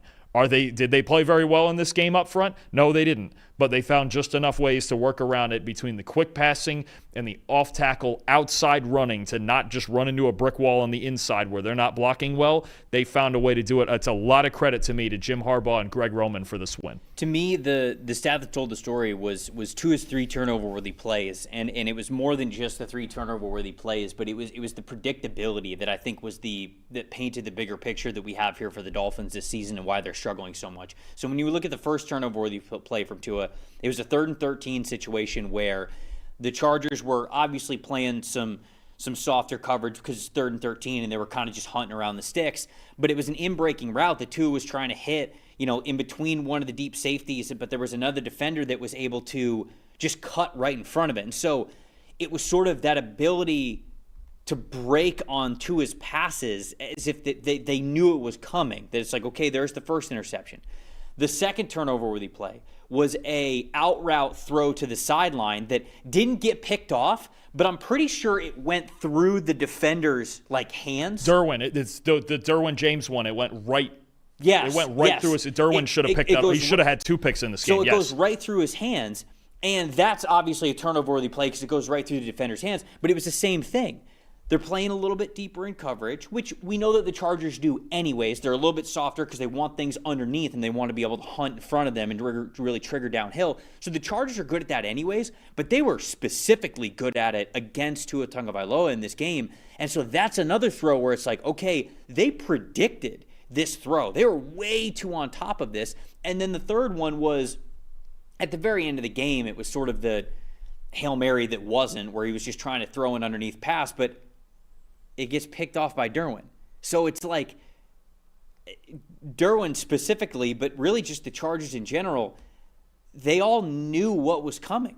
There's so much predictability in whatever Tua specifically is doing, where he is looking, or just how the plays are designed. And so that, to me, has been a major struggle of who Tua is as a quarterback, and then just this Dolphins offense overall. It's truly that predictability when you look at those 3 turnover-worthy plays and how the Chargers were able to hunt it and jump on it right away. Watching this game front to back, I actually thought for the most part, I don't know what happened on the very last play, but you also have to go 80 yards in 5 seconds, so it probably doesn't matter. But yeah, but they picked it off. You know what I'm saying? No, it's a problem. Like the crazy part about that one specifically, because I agree with you. You almost want to go like, just throw it out. Who cares about this play? But it's very interesting that the Chargers all lined up where they did. Yeah. I think they only had 3 players back deep, who were like back deep, and the rest of them were underneath because they knew. They knew who Tua was. And they picked the ball off. That's it right there, because watching this game front to back, I actually don't think Mike McDaniel, I thought he called a pretty good game, honestly. I really do. I thought Mike McDaniel called a good game for the most part. He just doesn't have, they don't have the horses. He does not have. Clearly without Tyreek Hill. If Mike McDaniel calls this same game with a more talented team, they're scoring a boatload of points. I thought he called a really good game. I think it is more just about, I think opposing defenses at this point know, especially without Tyreek Hill, just jump routes. Right. Because Tua's not, he's very rarely going to thread the needle. That's not his thing. Right. And he's obviously not going to improvise. For most quarterbacks nowadays, you go, hey, keep it in front of you. Make tackles, don't give up the home run. These teams are jumping routes because Tua doesn't have the home run. Yes. I mean, they just, I think, did he complete, was it last week or this week? I think it was last week. He completed 1 deep ball to Jalen Waddle. There was a deep post touchdown, right? So that was against Carolina, right? I think so. So, yes, I mean, I know the play. So, I mean, there was at least that one. At a certain point, you just go, all right, make sure Waddle doesn't get behind you, but everything else, go ahead and jump it. Because we think we can get there, and we know Tua doesn't exactly have a rifle for an arm either. I mean, but again, I've said it for weeks. It's the hamstrung part of this offense where they can't run the ball between the tackles. Everything, even in this game, is outside. It's all outside. Devon Achane, either a toss sweep or a screen or something to get him out in space, which is great because he's got blazing speed. Jalen Waddle, quick game outside. You don't see as much over the middle anymore as you used to with Miami. And obviously Tyreek Hill not being there is one thing, but really, especially without Hill, we've talked about this for a couple weeks already. What on this Dolphins offense do you really have to sit there and respect? And McDaniel, I thought, called a good game, and they scored 27 in this game. And yet the Chargers are still jumping routes and getting after it because they know they can get there. And the most impressive for me, I want to make sure that this doesn't get lost in what we're talking about here with Miami. They're winning that game, 27-26. Yeah, a minute to go or whatever. And there's a minute to go. And to be honest, the most impressive to me was that Chargers last drive, specifically Justin Herbert, where Justin Herbert, he only attempted 2 passes in what was that drive that they needed to get down into field goal range, and he only completed one of them. But on both of his dropbacks, he was heavily pressured, and on the first one, he's navigating pressure and escaping pressure just enough to get the ball off where he needs to for it to be an incomplete pass and not take a sack. That's a positive Justin Herbert play there. And then on the next drop back that he had, it was the one where he had to avoid all sorts of pressure. He's getting tackled. He's about to go down. Ladd McConkey. And he hits Ladd, and Ladd's able to get the yards after catch and get them in a field goal range. That's another extremely impressive. Your back is against the wall. You cannot take a sack. You are getting pressured because we talked about how the Chargers' offensive line is going to be an issue for them moving forward with their 2 offensive tackles out. And really just the guys in the interior are struggling anyways, even independent of that. So it's just I thought it was a great job, and I was so impressed with Justin Herbert to not take those sacks, to keep the play alive when he was under pressure, and to go help his team get a win. Oh, no, that last play you just mentioned, that's crazy, too. The not only to break the tackle is one thing. To switch hands with the football, the ball was in his left hand, and within a half a second. It's got to be in the outside hand. Well, I always put the ball in your outside hand. We know this, but the ball, most guys are breaking that with two hands. Or the way he has to break that, he puts the ball in his left hand within half a second back to his right and finds McConkey immediately. It's one of the best plays I've seen all year, and it seems crazy for just he broke a tackle and threw a 4-yard pass, but no, that's nuts. I don't know how many other quarterbacks. That's somebody, I forget who, but somebody mentioned it was that's Ben Roethlisberger type stuff that he used to do. That's crazy. And then you realize, Justin Herbert's 6'6" and 240. He can do those things, right? And honestly, he doesn't get enough credit for moments like that, and the numbers may not, the yardage totals and things like that may not say it, and he's not the favorite necessarily, but Justin Herbert's been playing MVP caliber football for this team. Most other quarterbacks with this current offensive situation, they're not winning this game. And he's finding a way to do it. And I'll give you the other guy. Did it feel like through the first 5 weeks, Ladd McConkey was kind of quiet? Oh, yeah. It was Quentin Johnston, little Omarion Hampton. It felt like he was quieter than we thought he'd be. Sure. This felt like a mini breakout game. They needed him. Yeah. When they really, really needed him. 7 catches for 100 and a touchdown, 4 missed tackles, forced. The big play, the big yards after catch play after. He was a big part of the yards after catch total that was so high for the Chargers and setting up the winning field goal. They needed this one from Ladd McConkey, especially with Quentin Johnston out of this game as well. Omarion Hampton out. A great performance also from Kamani Vidal. We got to give him credit. I think the Chargers, like some other teams we've talked about, Tampa, San Fran, they're a team working through it right now. Yeah. And any win is a good win. I know it's the Dolphins, and I know you had to do it last minute, but any win is a good win right now in LA because of the injuries they're dealing with. Yeah, I know Callahan ended up being the first head coach fired this season from the Titans. It feels like Mike McDaniel might be next simply because it just feels as though this regime for the Dolphins it's just not working. I mean, at the beginning of the year, it felt like we talked about the lack of effort in both trenches, specifically on the defensive line. The defensive line should not have looked as bad as it did through the first 3 weeks of the season. And it's like these guys just had no real motivation or discipline or focus or togetherness in the way that they were playing. And Bradley Chubb even kind of said that after the first couple of games. After this game, Tua is at the podium.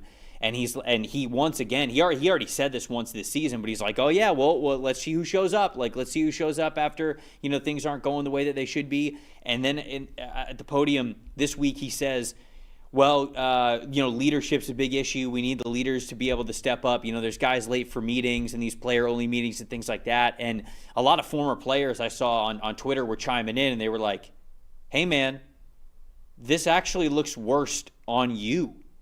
You're the leader. You're the quarterback, and you're telling us that you can't get players to show up for a players-only meeting? That's kind of an indictment on you, not whoever else you think it's an indictment on. So it sure feels like the Dolphins are sitting here. What's the record now? 1-5? Yep. They're 1-5 now. It doesn't feel like Mike McDaniel's going to get another season. I don't know how much longer he's going to get even this year. And if that's the case, I just don't think that Tua is the quarterback of this team next year. No. So I think that we're just hard resetting now what the Dolphins are going to be in 2020. Aside from the game last week against Carolina, Tua's been also himself just one of the worst quarterbacks in football this year. I mean, even with that game baked in where he had a 90, he's 29th in PFF grade this year, and I believe he might have the second most interceptions in the NFL. Third most interceptions in the NFL behind Geno Smith and Jake Browning.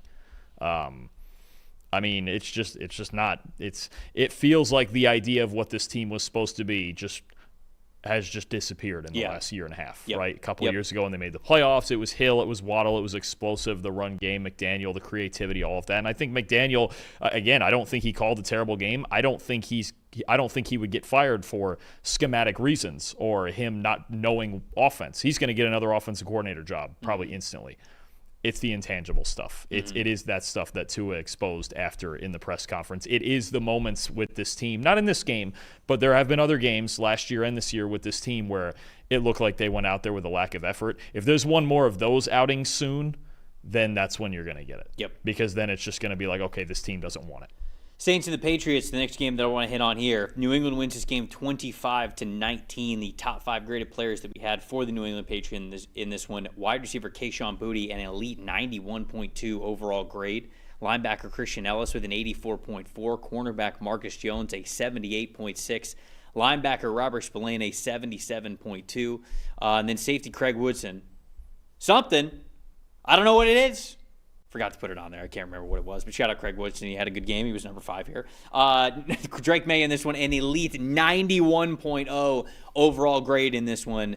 Unbelievable game from Drake May. We'll break that down in a second. For the New Orleans Saints, linebacker Pete Werner with an 87.2, edge rusher Chase Young an 85.1, defensive tackle Devon Godshaw, a 77.1, offensive tackle Kelvin Banks Jr. a 69.8, offensive tackle Talise Fuanga with a 69.4, and then quarterback Spencer Rattler a 93.2. Your eyes do not deceive you.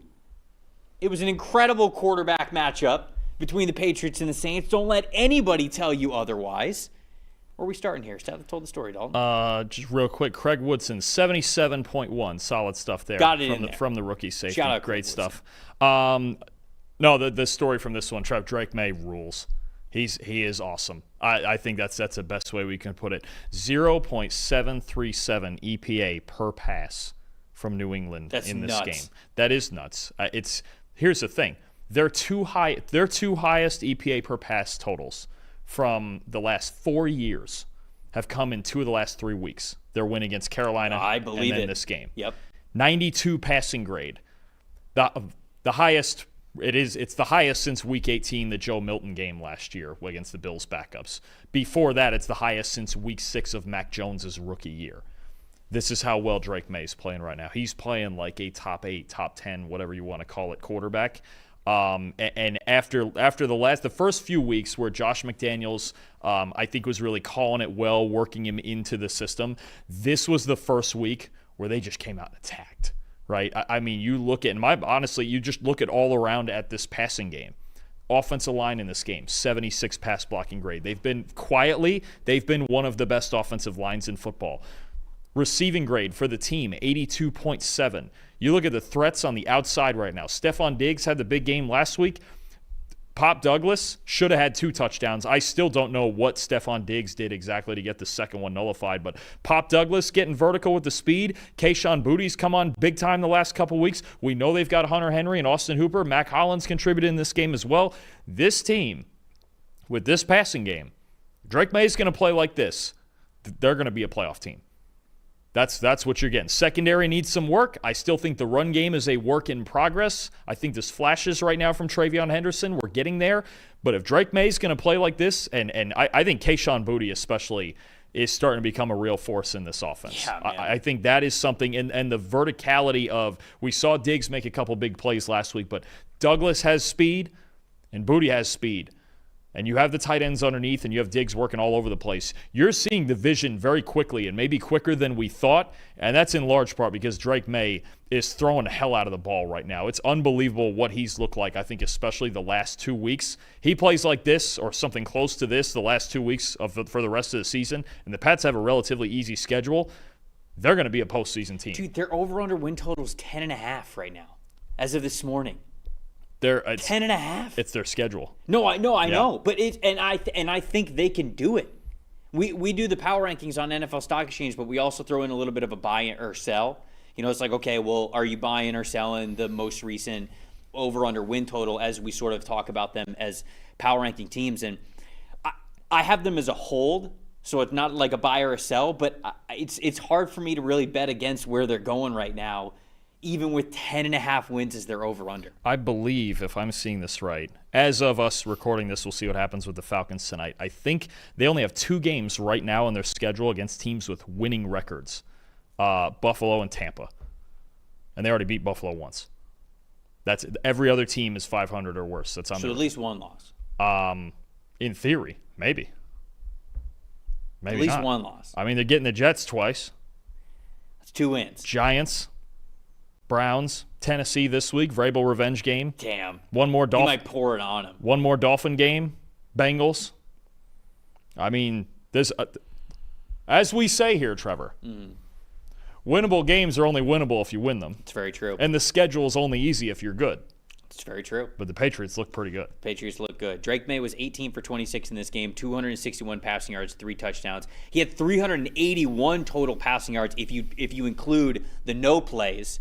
You know, those a couple of the big throws that he had that didn't count due to, whether it was like a false start or a holding or whatever. Like, he's still diming those passes down the field. And he had an extra big-time throw if you keep those plays in there, which we do to grade every single play that a player has. He is, right now, you talked about, hey, Drake May, he's a top 8, a top 10 quarterback, whatever you want to call him. Right now, he is 4th in overall passing grade. He is 4th in passing grade of throws 15 yards or more, which we would classify as explosive plays. He had a 96.1 passing grade under pressure in this game, and he has the 5th highest passing grade under pressure this season. That's the other one the last 2 weeks that especially in this game, I've never seen it better from him. The pocket movement and just the ability to manage pressure and just feel it instead of dropping his eyes and running. And running. Because last year, with all the pressure coming at him, I get it. Take Yes. off and run, dude, because you're getting killed out here. Your offensive line is Swiss cheese. This is a good offensive line, and he doesn't have to feel that every single play. I thought his maneuverability in the pocket this week was just ridiculously good. And the confidence that he's having in these throws, even on the move, is unbelievable. It really does feel like that win in Buffalo last week just raised the amount that raised the confidence level of this team. Mm-hmm. They start to think about themselves. And Mike Vrabel's probably telling them, hey, we got out of that one. We can beat anybody anywhere, and B, we do have the postseason as the finish line here. And not that I'm trying to, dunk on Titans fans too much in this show, but good coaching staff, bad coaching staff. Emotional, massive win against the Buffalo Bills only propels you to play even better the next week. Emotional win against the Arizona Cardinals to get your first win of the season and first win for franchise quarterback Cam Ward, comes out absolutely flat the next week and gets embarrassed. Good coaching staff, bad coaching staff. The biggest concern I had for the Patriots the bad coaching staff had the good coaching staff as their coaching staff. Somebody get that on a shirt. My biggest concern with this game for New England going into it was not anything X's and O's or anything on the field. It was just, can you not let down after that big win against a Saints team that, to be honest, has played a little bit better than their record, right? They're not great. They're not great. They don't have a boatload of talent. But they've played better. They have played. You don't even need to put the word little bit. They've played. They're better than their record. They've played better than their record. Yes. Yes. And they could beat you. But they go down there on the road, loud environment, football team playing for the Saints, playing pretty solid, and you get a win. You get out of there with a win. Now you go. You look at the next Tennessee, Cleveland. Still got to like New England in those games, and those games bring their challenges, especially Cleveland with their defense. But you got to like where New England's at right now. You really do. Most impressive for me was Kayshon Boutte, outside of Drake May, of course. But, he was awesome. 91.1 receiving grade in this game, 5 targets, 5 catches, 93 yards, had the 2 touchdowns. Specifically, I think he's been great in contested catch situations. He's caught 5 of his 7 contested catches this season. Had 2 of them in this game. He had 2 contested targets. He caught both of them.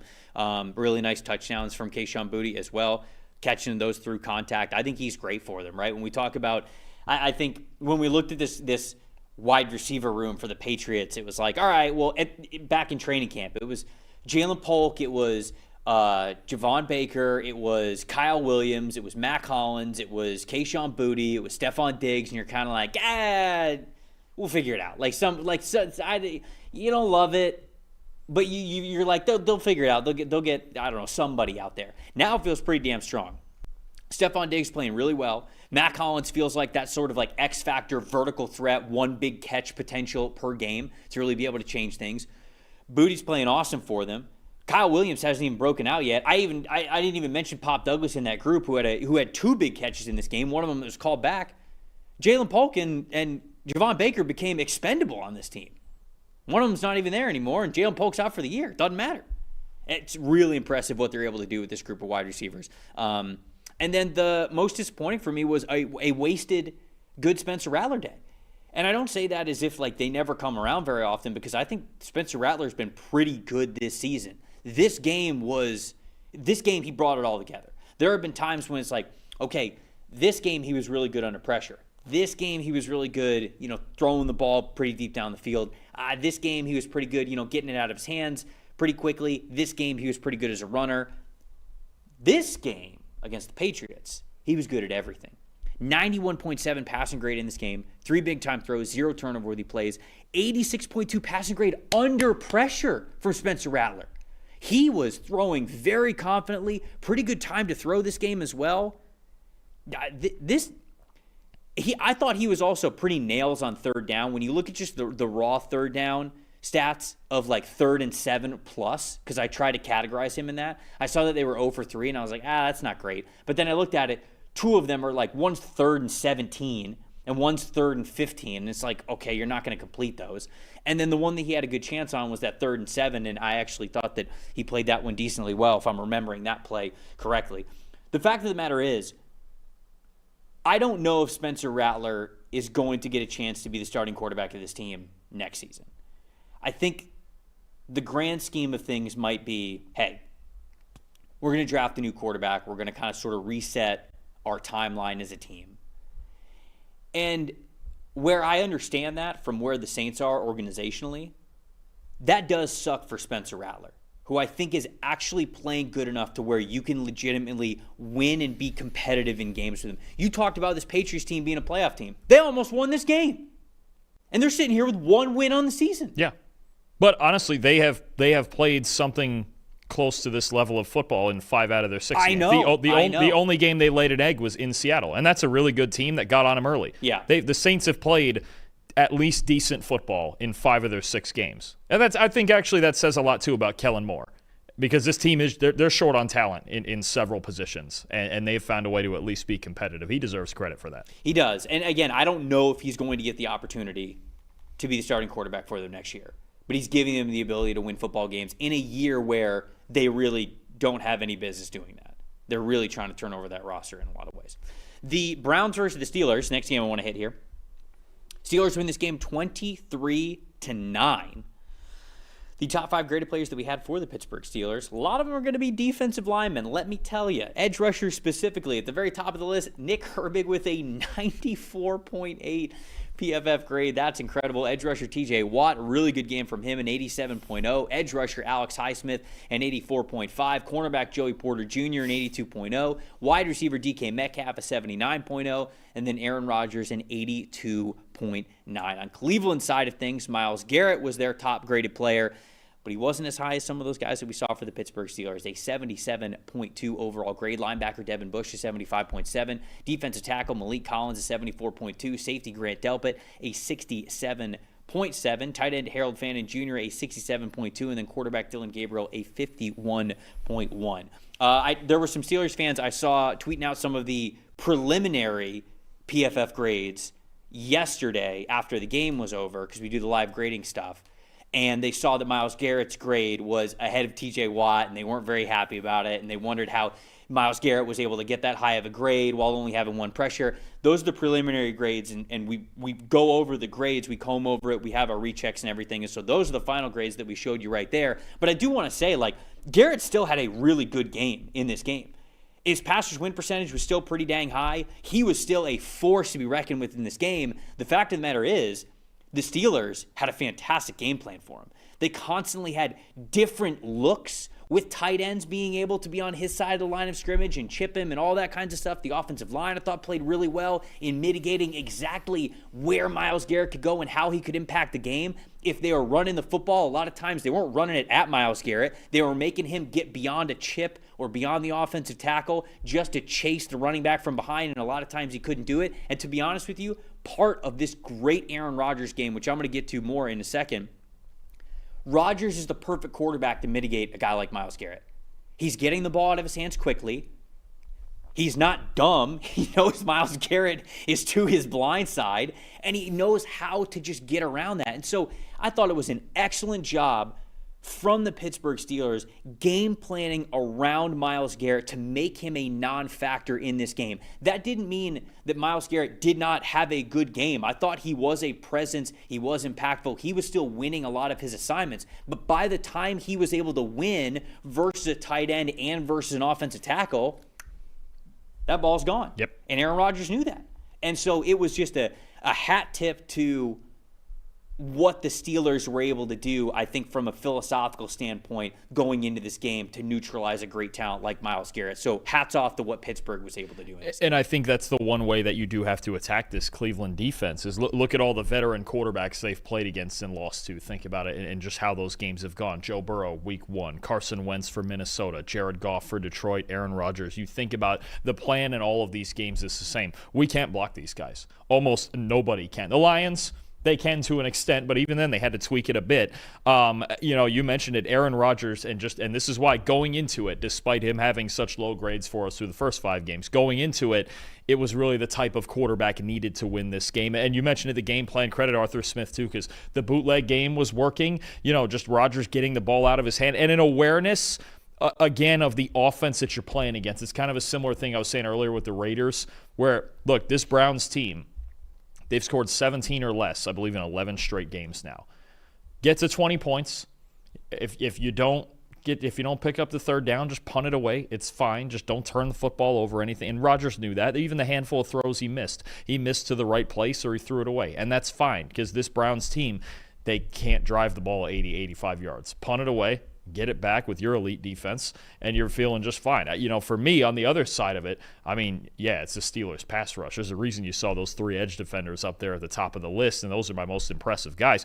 As a team, 89 pass rush grade, 43% pressure rate, 70% pass rush win rate. And poor Dylan Gabriel, I know you're going to talk about this. If you include plays that got negated by penalty, he dropped back 65 times in this game.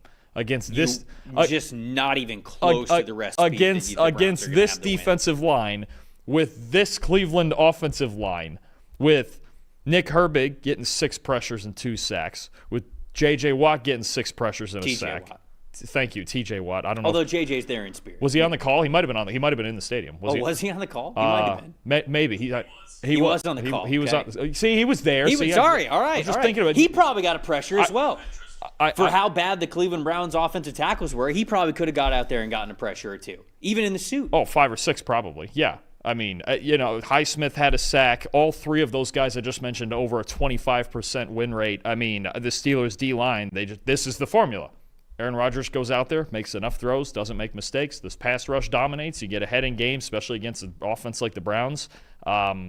This is pretty much exactly how the Steelers wanted this game to go. And with the Browns, if you get to 20 points, you're going to win because they don't get there. They're not really capable of getting there.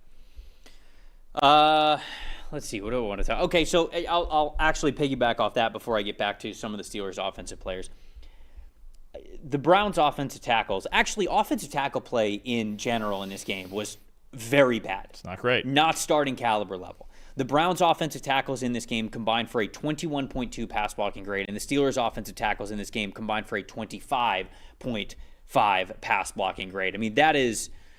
That's pretty damn bad.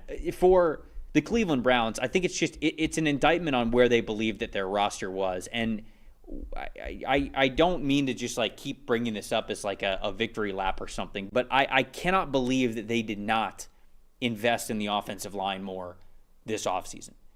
They didn't draft a single offensive lineman when they knew that they were potentially going to have these issues. Now, did they think it's going to be this bad? No. I understand that DeJuan Jones is hurt, but let's be honest, DeJuan Jones has also really struggled throughout his NFL career. And even then, so I don't want people to be like, well, yeah, one of their starting offensive tackles is hurt. Okay, well, he has not been great to this point in his NFL career. They had 3 offensive tackles playing this game, the Cleveland Browns did.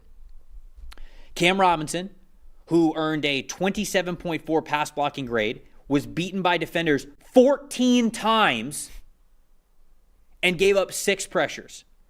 KT Leviston, 25.5 pass blocking grade, gave up 5 pressures. Jack Conklin, in just 29 snaps before he went out, gave up 5 pressures. Jack Conklin looked bad in this game. I know he was coming back from an injury. He had, I think it was a concussion in this game. He had an elbow injury the last couple of weeks, and he's just been banged up a little bit. But Dalton, we're at the point where next year the Browns might have to replace all 5 offensive linemen. All 5.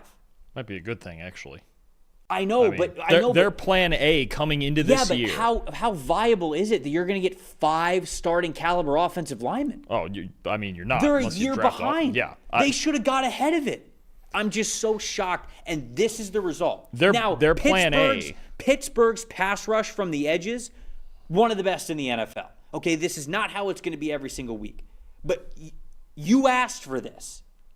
You didn't touch the offensive line at all whatsoever. And even with the injuries, even with a fully healthy Cleveland Browns offensive line, the only change to the starting lineup would have been DeJuan Jones playing instead of Cam Robinson. Yeah. The rest of the offensive line would have been exactly the same if they were fully healthy. It's just strange to me. It's so Dylan Gabriel can't drop back 40 times, let alone 65 behind this offensive line, and you think that you're going to win this football game. Yeah. So it makes me mad every week that we go on here with this offensive line. Their plan A was 4 guys in their 30s and DeJuan Jones at not his natural position. That was plan A. So, you're right. That was the one shocker coming out of the draft was, well, you got 2 quarterbacks and no offensive linemen and 2 running backs and no offensive linemen. And the only offensive lineman I think they signed was – well, I don't remember if Cam Robinson, they just got recently, but Tevin Jenkins? And he's not playing tackle.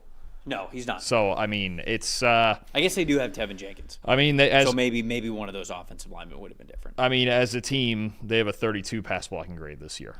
By far the least, the worst one. So, they just can't... You just feel bad for Dylan Gabriel at this point, and maybe eventually we may see Shedeur Sanders, and that doesn't matter either because they can't block anybody. Really great game from Aaron Rodgers. Really great game. This was the type of game that you bring him on the team for. He had an 82.5 passing grade in this one. He was 21 for 30, 235 passing yards, and 3 big-time throws, no turnover-worthy plays. I know Steelers fans have kind of been sometimes mad when they've won games previously this season, and we've got Rodgers with a super low grade. The fact of the matter is that in a lot of their wins, he hasn't really pushed the ball deep down the field. He had an average depth of target in this game of a 7.7. That was only the second time this season in which he has had an average depth of target above 6.5.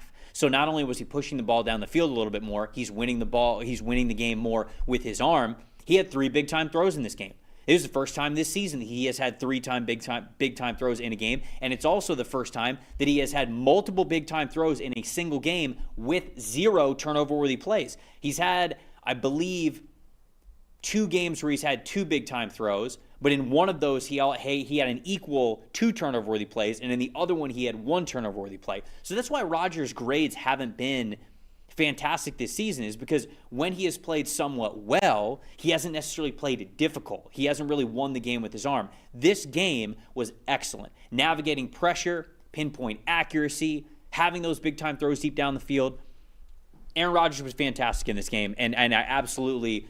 So Steelers fans know it's not like we're trying to not give Aaron Rodgers any credit at all. I will gladly give Aaron Rodgers his credit when he deserves it, and he absolutely deserved it in this game. He was fantastic. No, he was. It was easily the best game he's played this year, and a great plan from him and from Arthur Smith to just, again, that's what you have to do is work around this Cleveland front 7 any way you can. 23 points might not seem that flashy, but it's more than good enough against the Browns, and I think that's just how you have to get out of these Cleveland games with a win.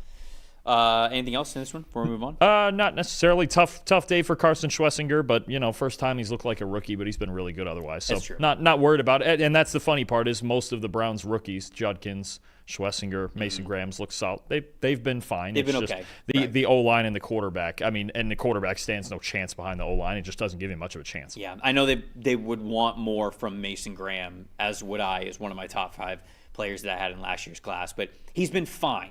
But I think certainly in run defense, he's been a little bit of a liability at times, especially against double teams. But we'll see. It's a rookie year, so it's tough to really be able to stand out in the trenches. I think the ones that can are often the outliers. Anyways, before we get on to the next game, there are some things that school didn't teach you when you were growing up, like how to handle the financial world, or that you need to have a plan now for success in the future. That includes with your kids. Fabric makes it easy for you to set up an investment account for your child that grows with them and helps prepare them for a good financial future. Fabric by Gerber Life was designed by parents for parents to make it easy to plan for and manage your family's financial path. With a kids investment account from Fabric, you can start investing in your child's future today. While kids can't invest while they are minors, a UGMA kids investment account allows you to invest on their behalf and gives their investments so much more time to grow. The funds can be used for nearly anything benefiting your child. When could be tuitions, books, summer camps, after-school activities when they're a little bit younger, and then when they're older, young adults, maybe you're helping them buy their first house, buy their first car, maybe even start a business. The whole thing is online. Setting up an account could take you as little as just 5 minutes. You get started investing with as little as $1 a day, and then you just manage your child's account and monitor those investments right from your phone. Join the thousands of parents who trust Fabric to help protect their family. Start investing in your child's future today at meetfabric.com/PFFNFL. That's meetfabric.com/PFFNFL, MEET, fabric.com/PFFNFL. The portfolios are managed by Fort Washington Investment Advisors Incorporated. Additional services provided by Apex Clearing Corporation. All investing is subject to risk. You can learn more at meetfabric.com. By the way, guys, if you are not currently subscribed to the channel, we would love for you guys to do so. It's a free way to help out this program and this show and support what we're doing here over at PFF, and we just really appreciate it. We love everybody in the chat hanging out with us, and when you're subscribed, you get those notifications when we go live, and we get to interact with you and talk a little bit more football with you. So we would love for you guys to subscribe to the channel if you guys are not yet. Panthers fans have waited long enough. They have waited long enough. Let's get straight to it. The Cowboys at the Panthers. The toughest home field environment in the NFL, they're saying, is in Charlotte, North Carolina at Bank of America Stadium. 3-0 on the season for the Panthers now that they beat the Cowboys 30-27. Let's take a look at the top 5 graded players that we had for the Carolina Panthers in this one. Tight end Mitchell Evans at the very top of the list with an 89.7. Offensive guard Damian Lewis with an 88.8. Center Cade Mays an 83.6. Linebacker Trevin Wallace a 77.2. And then offensive tackle Yosh Nijman with a 73.5. Bryce Young in this game. Ice Young really under pressure. Oh. With his back against the wall. Down to the Cowboys. I think he was a perfect 10 for 10 when the Cowboys were leading this game. 82.1 overall grade in this one. Dallas' side of things, my boy Donovan Ezeraku, love to see him at the top of the list with a 92.1. Wide receiver George Pickens, a takeover game for the Cowboys offense. He earned a 91.1. Offensive guard TJ Bass, a 72.1. Offensive guard Tyler Smith, a 70.9. And then offensive tackle Terrence Steele, a 70.9. Quarterback Dak Prescott in this one, a loss for him, but an 81.1, a very solid PFF grade. What are we starting to talk about here with the Cowboys? Fun fact, only 2 other teams in the NFL right now are at least 3-0 at home. Green Bay Packers, and of course the perfect season, the Indianapolis Colts. They're actually 4-0. You don't want to go into Indy right now either. I feel like Indy's played like every game at home so far. Yeah, four out of the 6. 4 out of the 6. It was a trip to LA and I forget what the other one was. Houston, did they go to Houston? Was that what it was? What is their schedule? I know Panthers fans want us to get there. Hold on. They got to have a crazy road stretch coming up. Okay, they're at the Chargers versus Titans, at the Steelers versus the Falcons. Okay, and then we go at Kansas City versus Houston, at Jacksonville, at Seattle. That's kind of rough. Sure. But they have Daniel Jones. They'll be fine. All right. Anyways, talk to me about this game. Cowboys or Panthers? What do you want to start talking I'll go on the Cowboys side because I think we are seeing more and more that, the Cowboys, look, Dak Prescott's playing MVP level football. We saw that again. George Pickens with a spectacular game here. But this is part of the problem is that the Cowboys don't have other ways to win football games. George Pickens had 168 yards in this game.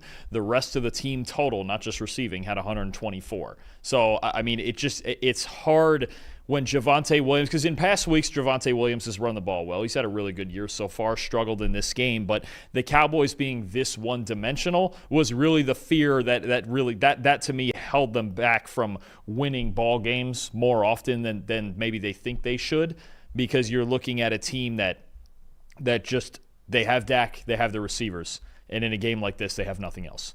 And especially on the defensive side, they're averaging. This was an average game for them on defense, giving up 30 points. It's just a routine thing at this point. But no, 48 rushing grade, 58 run blocking grade, 39.9 team defense grade. Dak Prescott and this passing game is the reason the Cowboys can win games. The rest of it, especially the defense, is the reason they probably can't make the postseason. Because you just can't. You subject yourself to shootouts every week, and you end up with 30-27 losses. Maybe you end up with a 40-37 win, like the Giants game. Maybe you end up with a 40-40 tie. I know that's your favorite game of the year against the Packers. But when you subject yourself to shootouts and you want to play Big 12 football like all those schools down there right near the Dallas Cowboys down there, this is what you get. You're going to get sometimes where you just put up a boatload of points and the other team can't keep up. You get the last play, and you're going to get games like this where Bryce Young and the Panthers answer and you lose a high-scoring game. They're just not well-rounded enough, and that was a real problem in this one. Yeah, and to the Panthers side of things, I think over the last 2 weeks, specifically this week against the Cowboys, they have done an excellent job of getting back to basics and sort of like winning where you need to win initially to be a successful football team, especially, well, anywhere really, but especially in the National Football League. When it came to their run game, it was once again an incredible day by Rico Dowdle. The output was unbelievable. 183 rushing yards on 30 carries, 200-plus rushing yards as a team in this one, 84.2 team run blocking grade. 4 of their 6 games this year, they have had a run blocking grade above 70, and they have the number 2 run blocking grade in the NFL this season behind only the Indianapolis Colts. That is getting back to basics. And after losing Robert Hunt and who's the other offensive lineman they lost? Austin Corbett? Yes. After losing both of those guys, you go, oh boy, they were a little shaky out of the gate anyways on the offensive line. Man, Cade Mays, Damian Lewis, like those guys, Brady Christensen, like those guys have just stepped up in a big way. This is a legit run blocking team. And I know a lot of people were like, hey, you just read off those top 5s. Rico Dowdle wasn't in there. 2 reasons why. One, the fumble that he had where, I get it, it's not totally his fault, but unfortunately it is a fumble and it has to go against him, where Xavier Legette chucked the football to him. He picks it up and he has it, and then the ball gets punched out. So it's a weird play. I get it, but the fumble does have to be charged against him. So his overall grade goes down for that, as well as he kind of struggled in pass protection in this game. You go back and you specifically watch the pass protection reps. His pass blocking grade brings down his overall grade. However, he had a really good rushing grade. I think it was like an 82.6. He had the highest rushing grade of any running back in the NFL this year. So that's why, just for anybody that's like, how is Rico Dowdle not top 5? That's how we justify getting to that overall grade being a little bit lower. But the rushing grade was fantastic. And I'll tell you this too. I think that Rico Dowdle, like last week, I'm watching Rico and I'm like, okay, really great output. This is way more on the offensive line than it necessarily is on Rico. And he wasn't forced to make a lot of guys miss. Yeah, he had some decent yards after contact because he's running really hard. This game was a little bit more of Rico Dowdle. Now, not to say the offensive line didn't play just as good. I mentioned the offensive line played great once again. But Rico is now getting a little bit more confidence. He's getting that juice. He was forcing some more missed tackles. When you go all the way back to, what was this, week 13 of last year. So it was the beginning of when he took over with the Dallas Cowboys as their starting running back. 84.6 rushing grade since week 13 of last year. 0.23 missed tackles forced per attempt. 2.4 yards after contact average. This dude's running hard. He's running confidently. He loved the fact that he was playing his former team in the Cowboys who let him go, and now he's in Carolina. So hats off to what Rico Dowdle is doing in the backfield, filling in for Chuba Hubbard. And it feels like, man, when they drafted Jonathan Brooks, I was really excited about Jonathan Brooks and Chuba Hubbard as their pairing at the 1-2. Jonathan Brooks re-tears his ACL again. Now he's got those 2 ACL injuries. I don't know what he's going to be like when he gets back. But if you could have Rico Dowdle and Chuba Hubbard as a nice 1-2 combo, you feel pretty good about yourself moving forward. So shout out to the Panthers' run game as one part of the fundamental part where I feel like they're playing really well. The other part is in run defense. What do you got to do in the game of football right off the bat? You got to be able to run it. You got to be able to stop the run. That is what football is at its core. And I mentioned how good they are running the football, stopping the run. Javonte Williams in this game, 29 rushing yards on 13 carries. 82.3 run defense grade as a team was the Carolina Panthers. 1.88 average depth of tackle beyond the line of scrimmage. That was the best number in the NFL this past week. They also had 0, count them, 0 missed tackles in this game. Over the last 2 weeks, the Carolina Panthers have gotten back to basics, they've gotten back to fundamentals, and they have owned those 2 pillar points of playing the game of football. And that's why you win those games. Yep. Much better play from their two linebackers, especially Christian Roseboom and Trevin Wallace. I really thought they were kind of the weakness of this defense for the first month of the season. Much better in this game. And I want to go back to the offensive side because, coaches say this all the time, and it so very rarely happens. Obviously, the offensive linemen, you mentioned it. They played great. Damian Lewis and those guys especially, they were outstanding up front. The second layer of this is that I have not seen a game like this year where the skill players, the tight ends, and the receivers blocked as well as the Panthers crew did this week. Okay, you saw Mitchell Evans up there as was he their highest graded player. He was correct? their highest graded player this week. Yeah. You want to know why he was their highest graded player? Blocking. He had an 84.9 run blocking grade, 9 positive run blocks for a tight end. And it's not just him. Awesome. They were and I'm going to get on the defensive side of the Cowboys for in a second, but Mitchell Evans was outstanding. Tommy Tremble, the other tight end, was outstanding. The wide receiver, Bryson Tremaine, he's not a tight end, but he kind of acts like it. He's 6'4" and 210, and they insert him into a lot of these concepts. He was outstanding. Tetero McMillan had a couple of positive run blocks. Let me put it like this. The Panthers' skill players, this is a crazy number to me. Their skill players, we got them with 19 positive run blocks. They're skill players. That's nuts. 16 different plays, all right? Let me tell you something. 16 different plays that a skill player had a positive run block for the Panthers. Most in any game this season. Second is the Bills in Week 2 against the Jets with all their tight ends at 15. Third after that is 9. So you have those two games that stand above the rest. This was, and I mean this, I could feel it when I was watching. I was like, man, Mitchell Evans is mauling people. Tommy Tremble's mauling people. Bryson Tremaine, he doesn't catch anything, but he's getting there and mauling people in the box along with the offensive line. They're cracking down. They're blocking off the edge. They're doing all these things. And I'm like, I have to look at how many positive blocks are in here. And it happens to be, basically, this was the best game that we've seen all year, blocked in the run game by a group of skill players, tight ends and receivers. It was crazy to watch them get in multiple tight end sets and have Tremaine inserting as well, and over and over and over, just pound this Cowboy team downhill. And then on the other side, most disappointing, Matt Eberflus just won't make adjustments. This is just his defense, the same as it was with the Bears, and he's just going to run it. You got to about strangle this guy to put a fifth defensive lineman out there. The Panthers are lining up constantly with 7 guys on the line of scrimmage, and it's just same old front 4, wide them out a little bit for whatever reason, and they're already not a great run-defending team, and there's just no adjustment. Like I mentioned earlier with the Broncos and the Jets. Yeah, they're putting 5 D linemen out there in a neutral situation. Do something. Seriously, you're just going to let the front 4 just get mauled all day like this? It's up front. It's 7-on-4 up front. Yeah. And he's just leaving it like that. Yeah. That amazes me. Get after him. Apparently so. I mean, you talk about, we like to have one guy who can take on doubles. You're asking all 4 of them to do it. And there's just no, it's, yes. Compete. Honestly, yes, the Cowboys players are not very good on defense. We know this. But it shouldn't look like, you got to play the numbers game. And you're asking Kenneth Murray to go, you got people screaming down onto the second level because you're 7-on-4 on front. Everybody's getting free releases. Mm-hmm. Matt Eberflus just refuses to do anything to help his players with the adjustments. And it's just, it's the same thing we had with the Bears last year.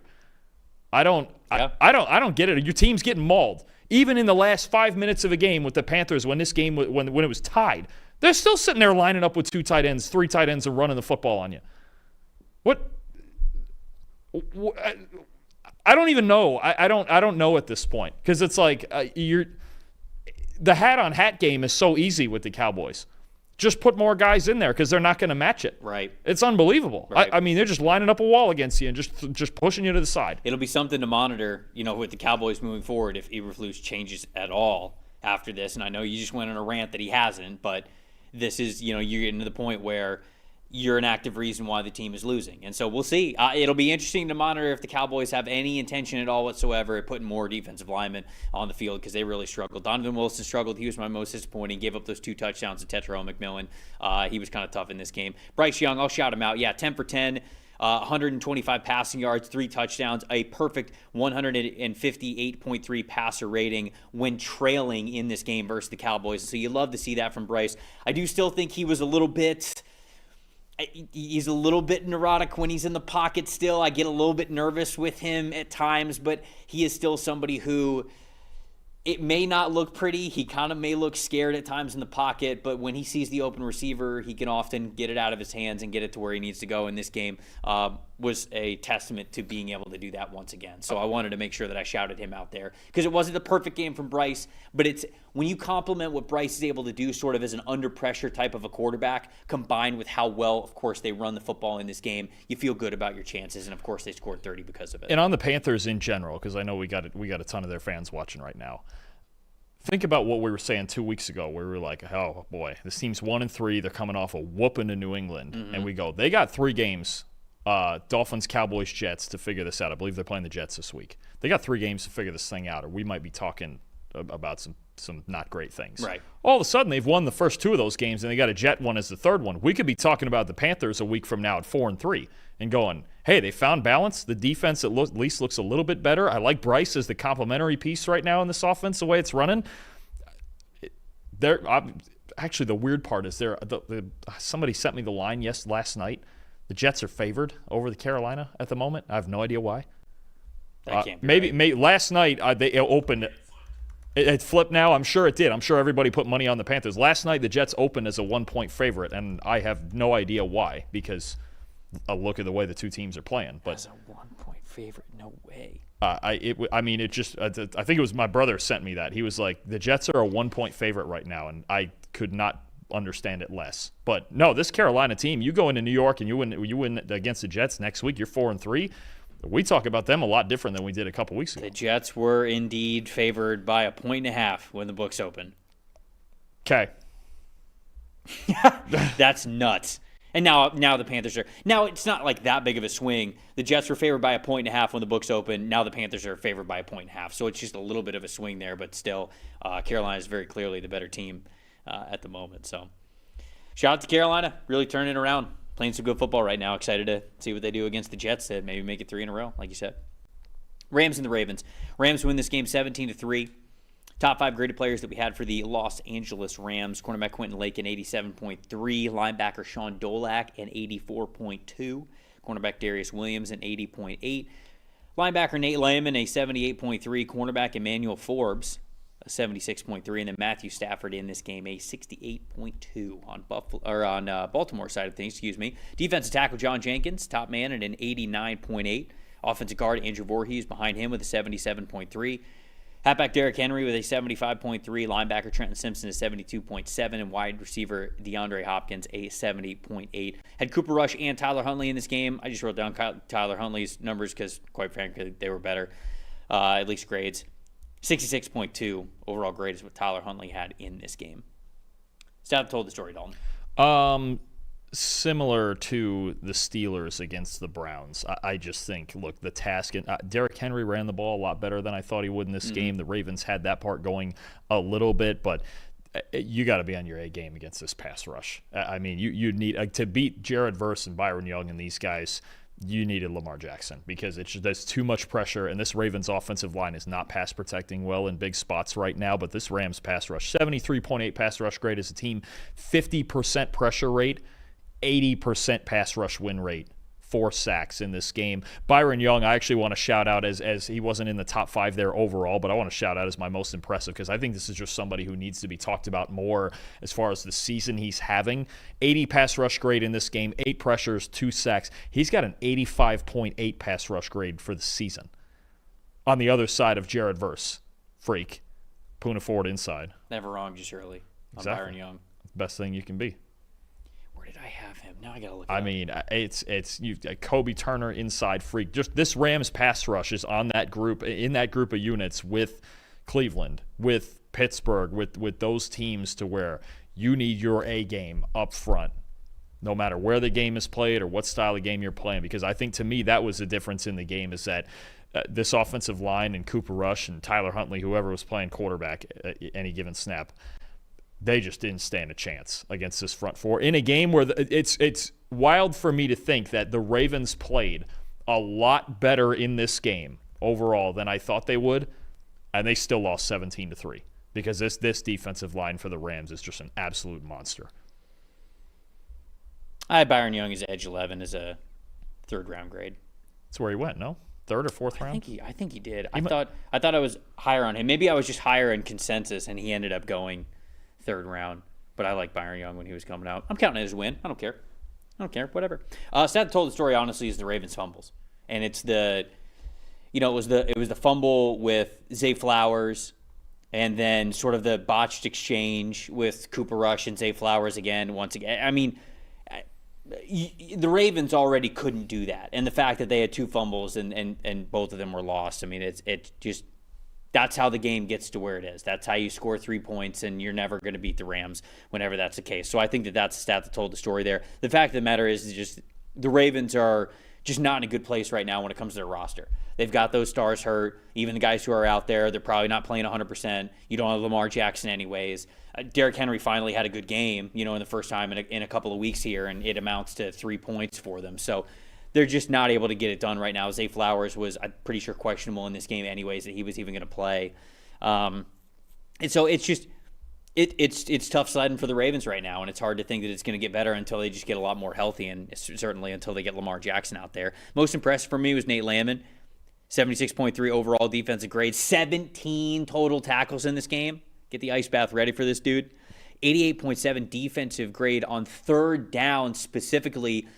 He was really a key part in them holding up a goal line stand. I believe it was a tush push, like a QB sneak, where he was just like holding up that line of scrimmage there, which is a massive play from him, and then made a couple of nice plays in coverage on third down as well. Most disappointing for me, I'll just knock him out right now, Isaiah Likely.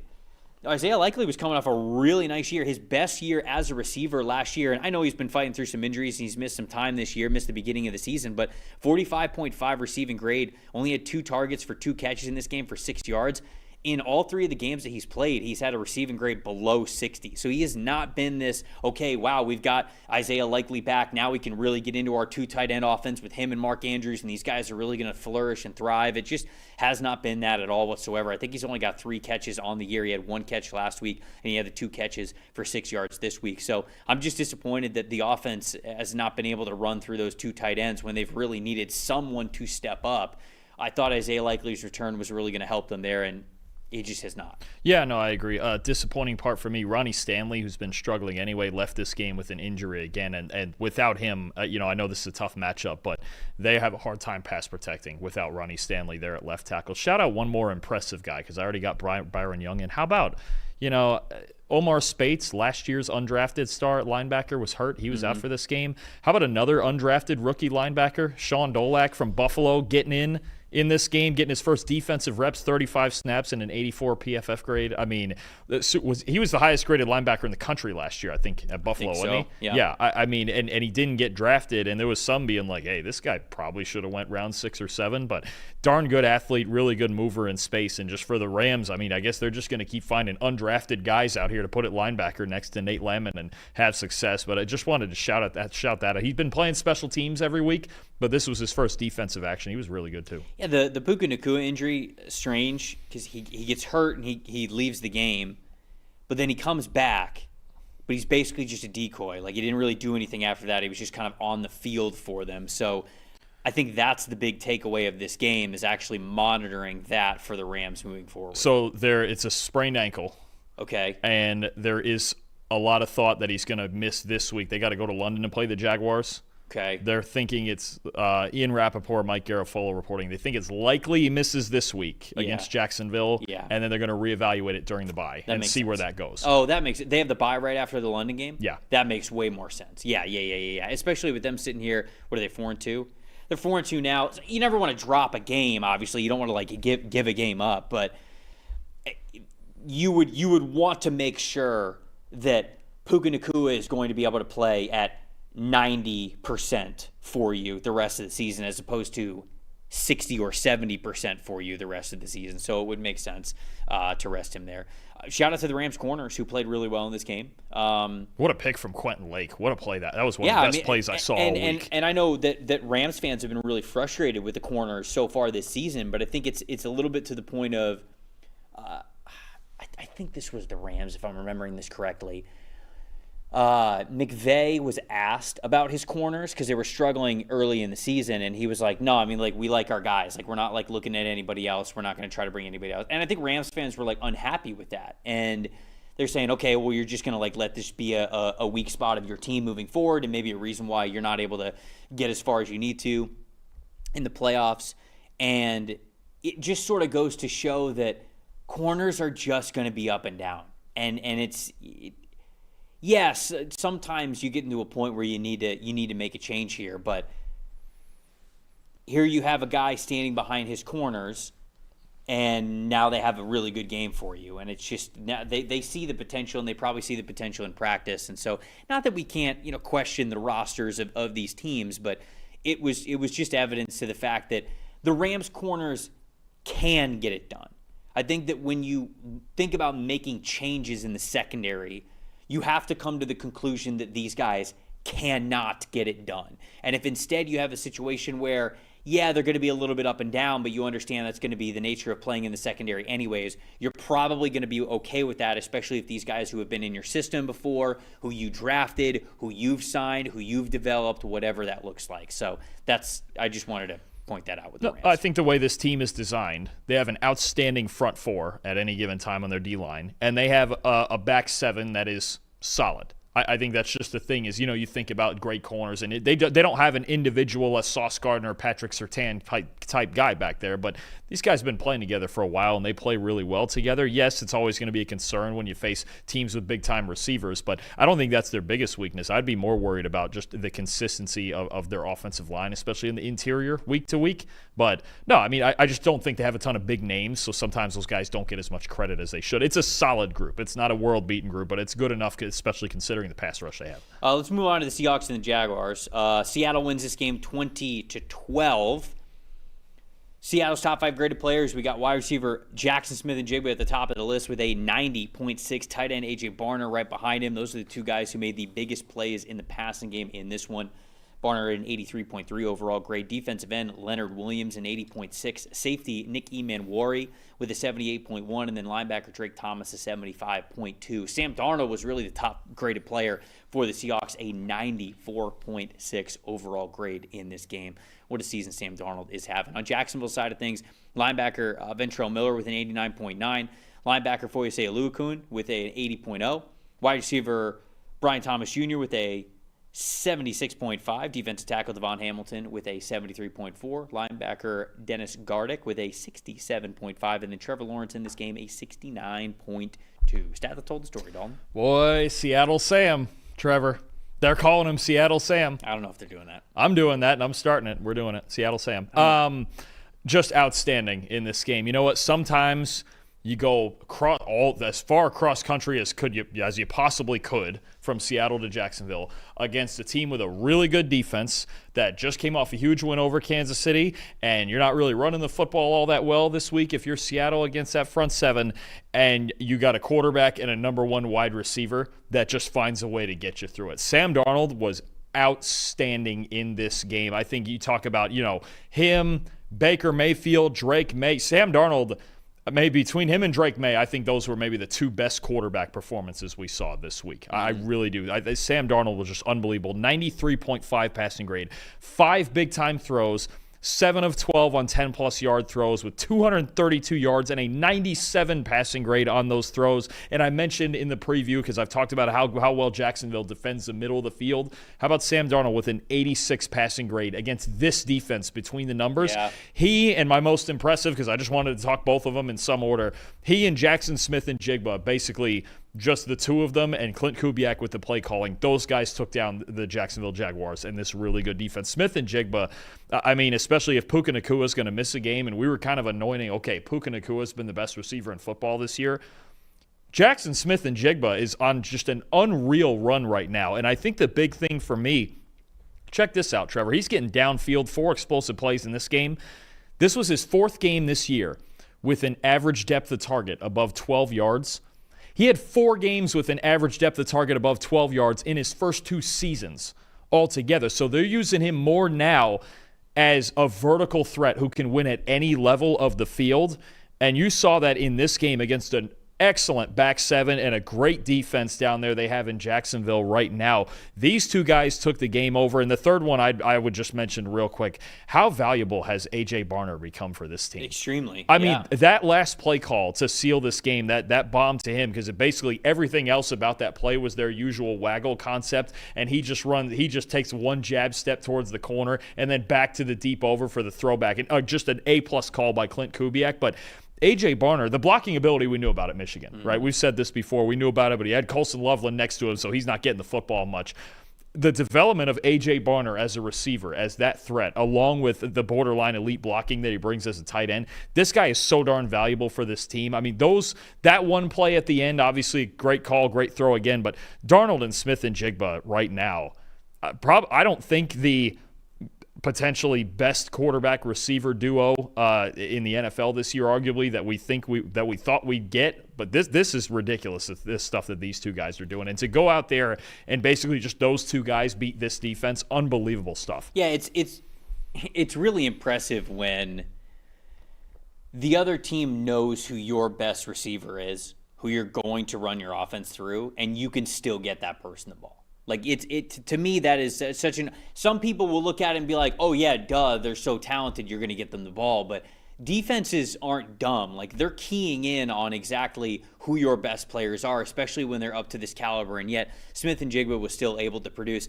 To be honest with you, the stat that told the story in this game and the reason why Seattle won is because of the big play results in the passing game, okay? Each one of these teams had 4 plays of 20 or more yards in the passing game. The Jags, of their 4, had 2 touchdowns off of 2 of them, a missed field goal, and then a punt. The Seahawks, of their 4, had 2 touchdowns, a made field goal, and then a big catch to A.J. Barner to run out the clock. So that was simply what told the story. These were 2 teams that were very evenly matched. And was it a little bit more low scoring than maybe we thought that it was going to be? Yes. But the 2 defenses have played well this year, especially when guys have been healthy. I know that Seattle missed a lot of guys this week in their secondary anyways, so they weren't fully healthy in this one. But it was a little bit more of a defensive battle than we thought that it was going to be. But the fact of the matter is that each one of these teams had 4 explosive plays of 20 or more yards in the passing game. Seattle capitalized on theirs more than the Jags did. And that's how you get to a one-possession game win like we saw on the scoreboard when this one was all said and done. By the way, Sam Darnold this season, 99.0 passing grade on throws of 15 or more yards this season. And that's not completed throws. That is targeted throws, which means obviously when you have a 99 passing grade, when that's the case, you're completing a lot of them. But that is an unbelievably high grade, even when you bake into the fact that a completion of 15 or more yards is always going to get you a positive result of, at least a 0.5 in our system, probably a 0.1 when it comes to throwing the ball deep down the field like that. Sam Darnold has been incredible, and this game was no different, capitalizing on those throws. Most impressive, I love the Jags defense on third down in this game. I thought they did a fantastic job of keeping their team in it. The Seahawks were 1 for 8 in this game on third down, much below their third down average this season. Jags had a 71.4 team defensive grade on third down and held the Seahawks to a negative 0.674 EPA per play. So all of those things to say, it really just came down to what each team did with their 4 big plays in the passing game. And Seattle just happened to capitalize on theirs a little bit more. Darnold right now the highest grade through 6 weeks, the highest graded quarterback in football. Doing it so much, again, I'm going to say this, the average time to throw so much faster than he did last year. Last year he was up near 3.1. He's at 2.61. Think about it this way. He's attacking downfield the way that he is. He is 4th in the NFL in big-time throws, and yet he is getting rid of the football in an average time to throw neighborhood with Mac Jones and Jared Goff, with those guys. That's how quickly Darnold is striking down the field, and the rapport with Smith and Jigba. The touchdown throw on the out route to Cooper Kupp was outstanding. The execution, the play at the end of Barner. Sam Darnold is playing absolutely out of his mind right now, and it's crazy to think because he had a great year last year despite the end of it. This is better. This is even better than at any point last. This is a even better version of Sam Darnold that we got last year. Yep. Unbelievable stuff you're getting from him right now in his passing game. Seahawks run game certainly could have been better in this game. I think the run game for both sides could have been better.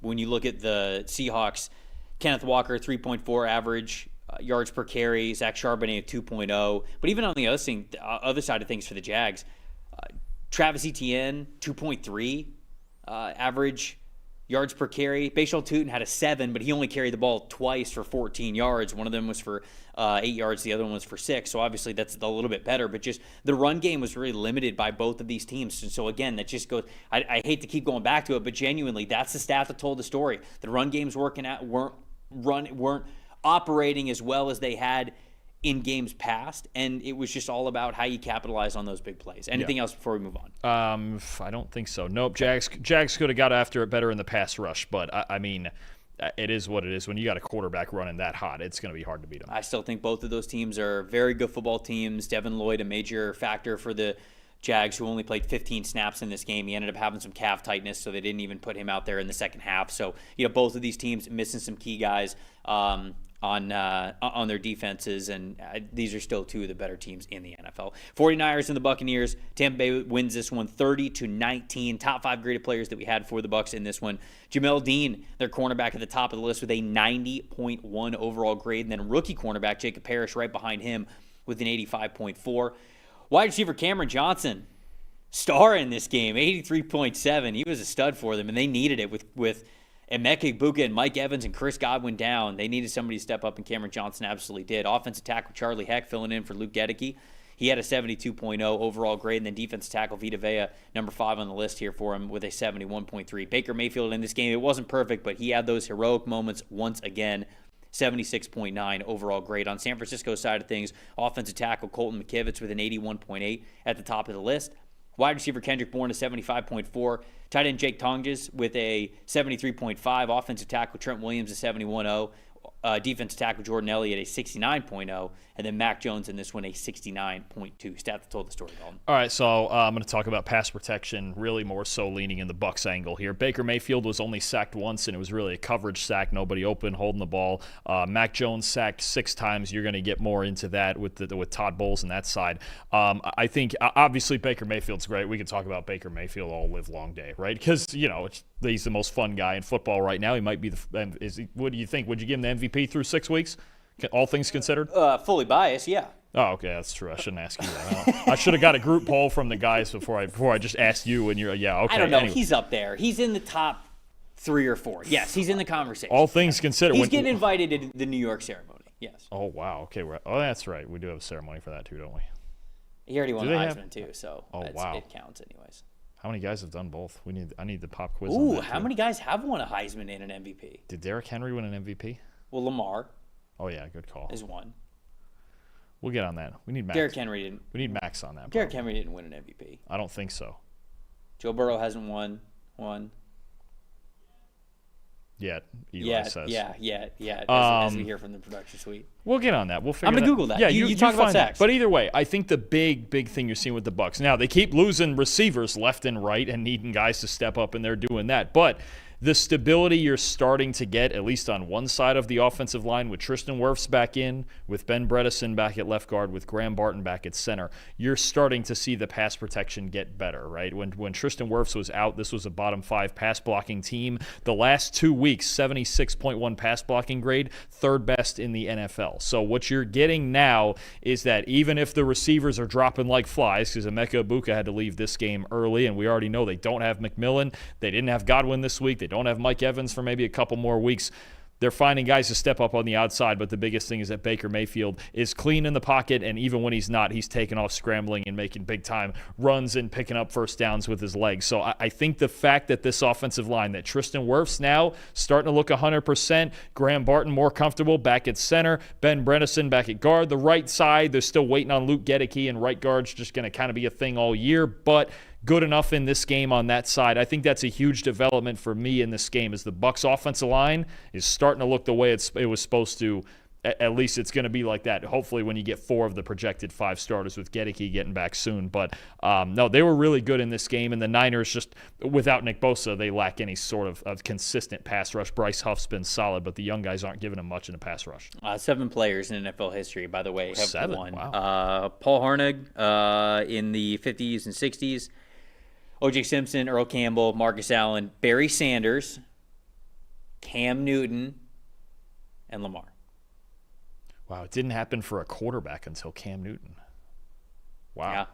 Jeez. That was, 2015? It didn't happen for a quarterback till 2015. That's crazy to me.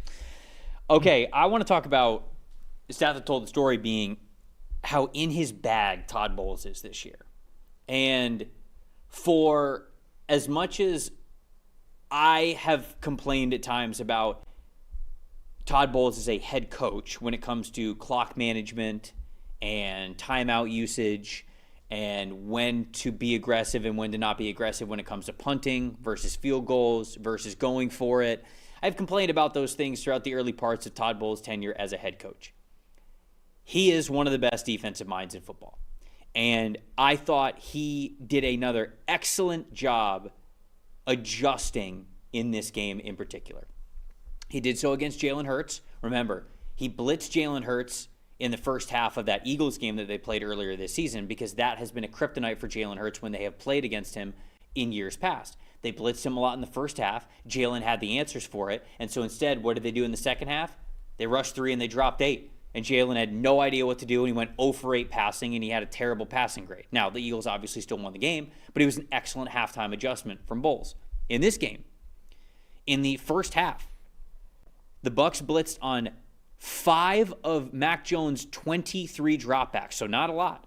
And when they blitzed, Mac Jones had just a 30.9 passing grade. So they didn't blitz a lot, but when they did, it was very, very impactful.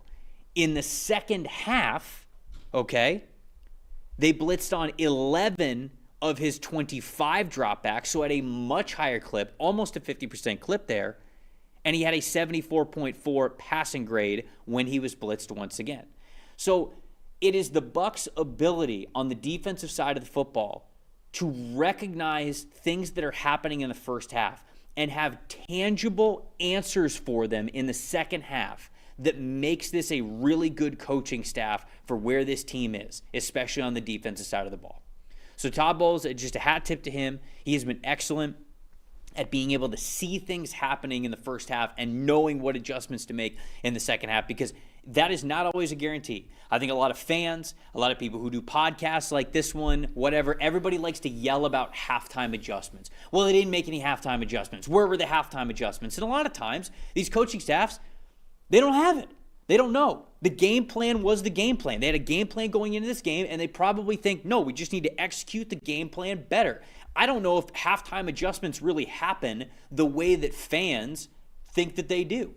But in Tampa, specifically on the defensive side of the ball, they do have the ability to execute a lot of halftime adjustments. And this was another example of it, and I think it's a reason why they were able to bring the 49ers offense to a halt in some regard and win this game. My most impressive in this one, Payne Durham. You talked about, who was that? Mitchell Evans, who was fantastic at run blocking. Payne Durham in this game, 95.7 run blocking grade. He was really effective as I've heard it be called the snapper, but essentially a split zone blocking play where the tight end on the opposite side of the line of scrimmage is coming behind the offensive line and blocking the end man on the line of scrimmage, who is left open as the rest of the offensive line is shifting towards the play side. It's his job then to block the defensive end and create that cutback lane if that's the direction that the running back wants to go. And a well-executed split zone blocking play that's often where you get the most reward. But you can't execute that unless you have a tight end that really knows how to block the end man on the line of scrimmage. Payne Durham was excellent at doing that in this game, and he had a very high impactful run blocking grade because of it. I mentioned that 95.7 run blocking grade. That was a key part of them being able to run the ball in the right situations. And so it was great to see him be involved in that way and just have that sort of impact as a blocker for them. I was really impressed with that one. Something I want to note before I get to my most impressive on what you're talking about with the blitzes. So when the Bucs don't blitz this year, they're 25th in pass rush grade. They are 17th in pressure rate, so relatively an average team when they send 4. When they do blitz, they have the most total pressures and the second highest pressure rate. I think it was behind Buffalo, and they don't. He knows how to dial it up too. Absolutely, it's the timing. It's just when to do it on certain third downs and knowing how to sequence it, like you mentioned, drive to drive, quarter to quarter, half to half. I think Todd Bowles is doing a really good job of that, and that's really what you worry about. And then even look, I think they've been better this year than they were last year at sending 4. I think Hassan Reddick has been a big part of that. Yaya Diaby, obviously. I thought Vita Vea was a monster in this game on the inside. He made life hell for the interior for San Francisco. So, no, I mean, you've got this Bucs team dialing it up in all different directions. And then you look at my most impressive, this receiving core. I mean, you've got wide receivers 5, 6, and 7 out there. And you're making things happen anyway. Cade Otton also at tight end with another solid game, 50 yards. Sterling Shepard made a huge play late in the game to really start to seal it for him. Tej Johnson with the 45-yard touchdown. Cameron Johnson is more out of nowhere than anybody. Right. An 82 receiving grade with a touchdown in this game. And we've seen in past weeks he's a dangerous returner, too. He's a dangerous punt returner. Baker Mayfield's making it happen with scraps. It's unbelievable. Any other team down to their 5th and 6th and 7th receiver, I mean, they're in panic mode. They're not scoring. And yet this team is still finding ways to score 30 points with a crew like this because they have the pass pro. Obviously, the defense is good. And then just Baker Mayfield just making it happen. It's unbelievable. I mean, that they won a game, and most of it was Cameron Johnson and Tej Johnson and Sterling Shepard. That's ridiculous stuff. Fred Warner injury sucks. Yep. I think that's the most disappointing thing is I'm looking at a lot of stuff from this game. Dislocated ankle, out for the year. Nick Bosa, already out for the year. The 49ers team had a bad injury luck in volume. And now they also have terrible injury luck in impact, right? If we look at the 49ers team and I go, who are the 2 players 49ers can't lose due to injury this season? One's Nick Bosa. Yep. The other one's Fred Warner. And you can flip them if you want. I would argue Nick Bosa's number 1 simply because in Robert Saleh's defense, it doesn't work unless you have at least one guy who really knows how to get after the passer, and they don't have anybody other than Nick Bosa. So I would have told you it's Nick Bosa and it's Fred Warner because Fred Warner is the best middle-of-the-field player in the NFL, no question about it. Both of those guys are done for the year. That sucks. There's no other way around it. This one might be, because we've talked about this before, clearly the best linebacker in football. Mm-hmm. I love Bobby Wagner and Demario Davis and Zach Bond and several other guys, but Fred Warner is unquestionably the best linebacker in football. And you look this might be the straw that breaks the camel's back here, because they've been battling through injuries and Kittle. I don't think they're going to be a terrible team because they'll get a little bit healthier, right? They'll get Kittle back. In theory, they'll get Brandon Ayuk back. I'm looking at this now because Tatum Bethune is going to be starting for Warner. They have so many guys that are in like their first 3 years in the NFL that are playing significant snaps on this defense, and Warner was the glue that held this together. Mm-hmm. I mean, they've got 5 rookies that are playing snaps for them. They've got several second-year guys, including Tatum Bethune now, who's going to step in, and he was okay in this game, but this might be the one that breaks it. Yeah. Because he's the best linebacker in football, one of the very few that can run, defend, and he's arguably the best coverage linebacker in football. He probably is. And now you've got, now to lose that guy now for this defense for the season, I don't even know what they're going to do because the pass rush is already struggling without Bosa. Now I get worried about their run defense without him. Of course. It just sucks to see because he's one of the 8 or 10 most fun players to watch on a week-to-week basis in the NFL. To just see the things that he can do that almost no linebacker in the NFL can do other than him, that sucks. At this it point, really does. You just hope that it's an injury that he's back for week 1 next year, right? Yep. And you just hope that he is good to go for next year, and it kind of is what it is from this year anyways for the 49ers. Bengals and the Packers. Green Bay wins this one, defends home turf. 27-18. Top 5 graded players that we have for the Green Bay Packers. Rookie wide receiver Matthew Golden at the top of the list with a 90.4. Halfback Josh Jacobs with an 83.6. Edge rusher Micah Parsons a 78.4. Safety Evan Williams a 76.4. Offensive tackle Zach Tom a 75.5. And then Jordan Love in this one a 73.0. On Cincinnati side of things, cornerback DJ Turner, a really good game, 91.5. Wide receiver Jamar Chase, probably the most I'm still open even when he's not wide receiver in the NFL, and I think this game reminded us of that. A 78.8. Safety Geno Stone, a 76.7. Edge rusher Trey Hendrickson, a 73.7.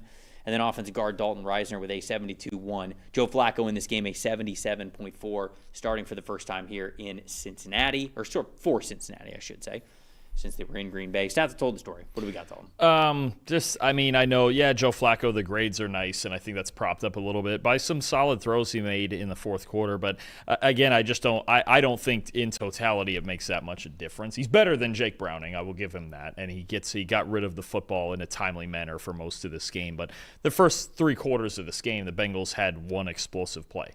And it was a Chase Brown 13-yard run before the end of the half. I mean, they're 3.5 yards per play and 7 points in the first 3 quarters of the game. Then, eventually you're chucking it to Chase and Higgins and trying to come back and do all of that. And the Bengals defense kept them in this game for a reasonable amount of time. Obviously, it's not a great unit, and Trey Hendrickson got hurt a little less than halfway through.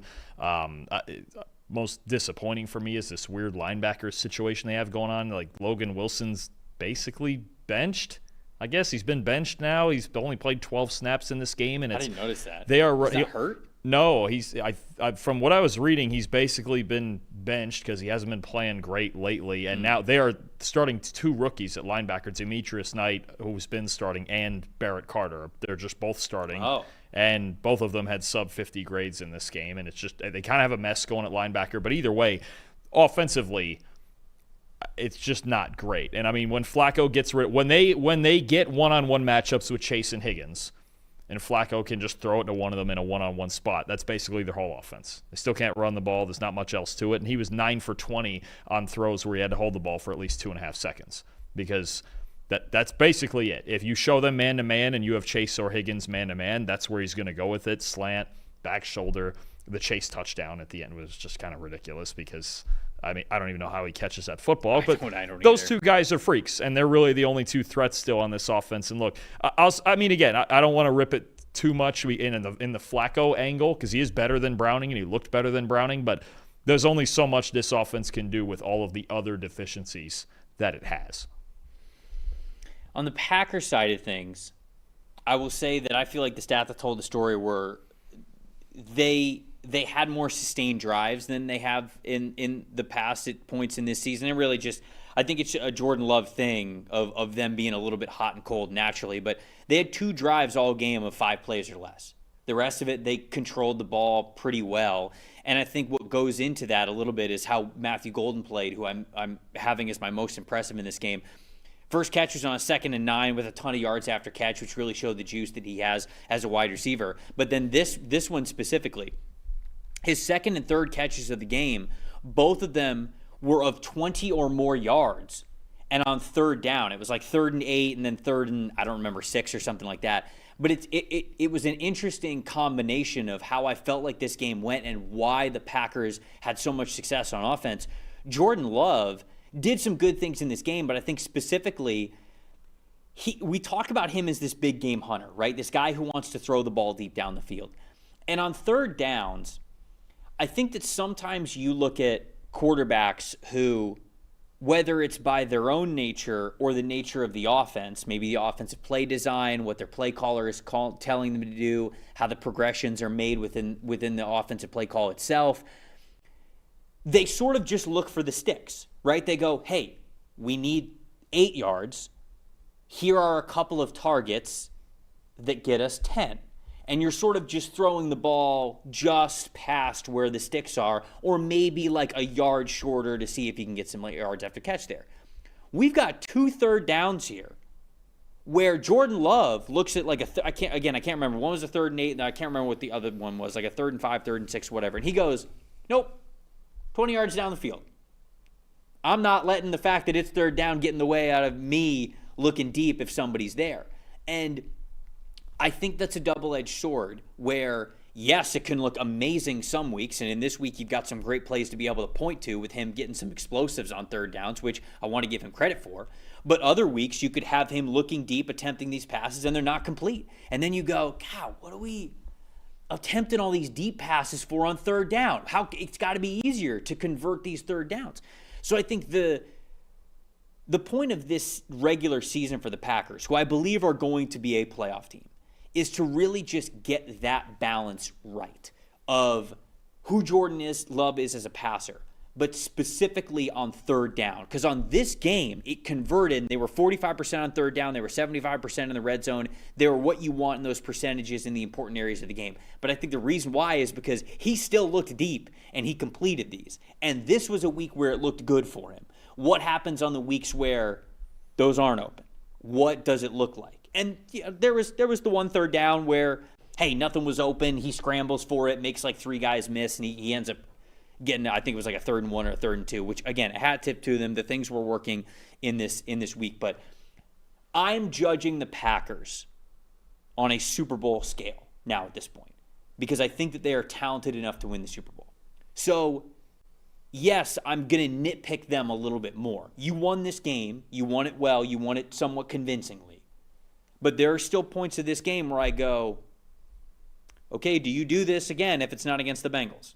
Do you do this again if you are not at home, if you are on the road?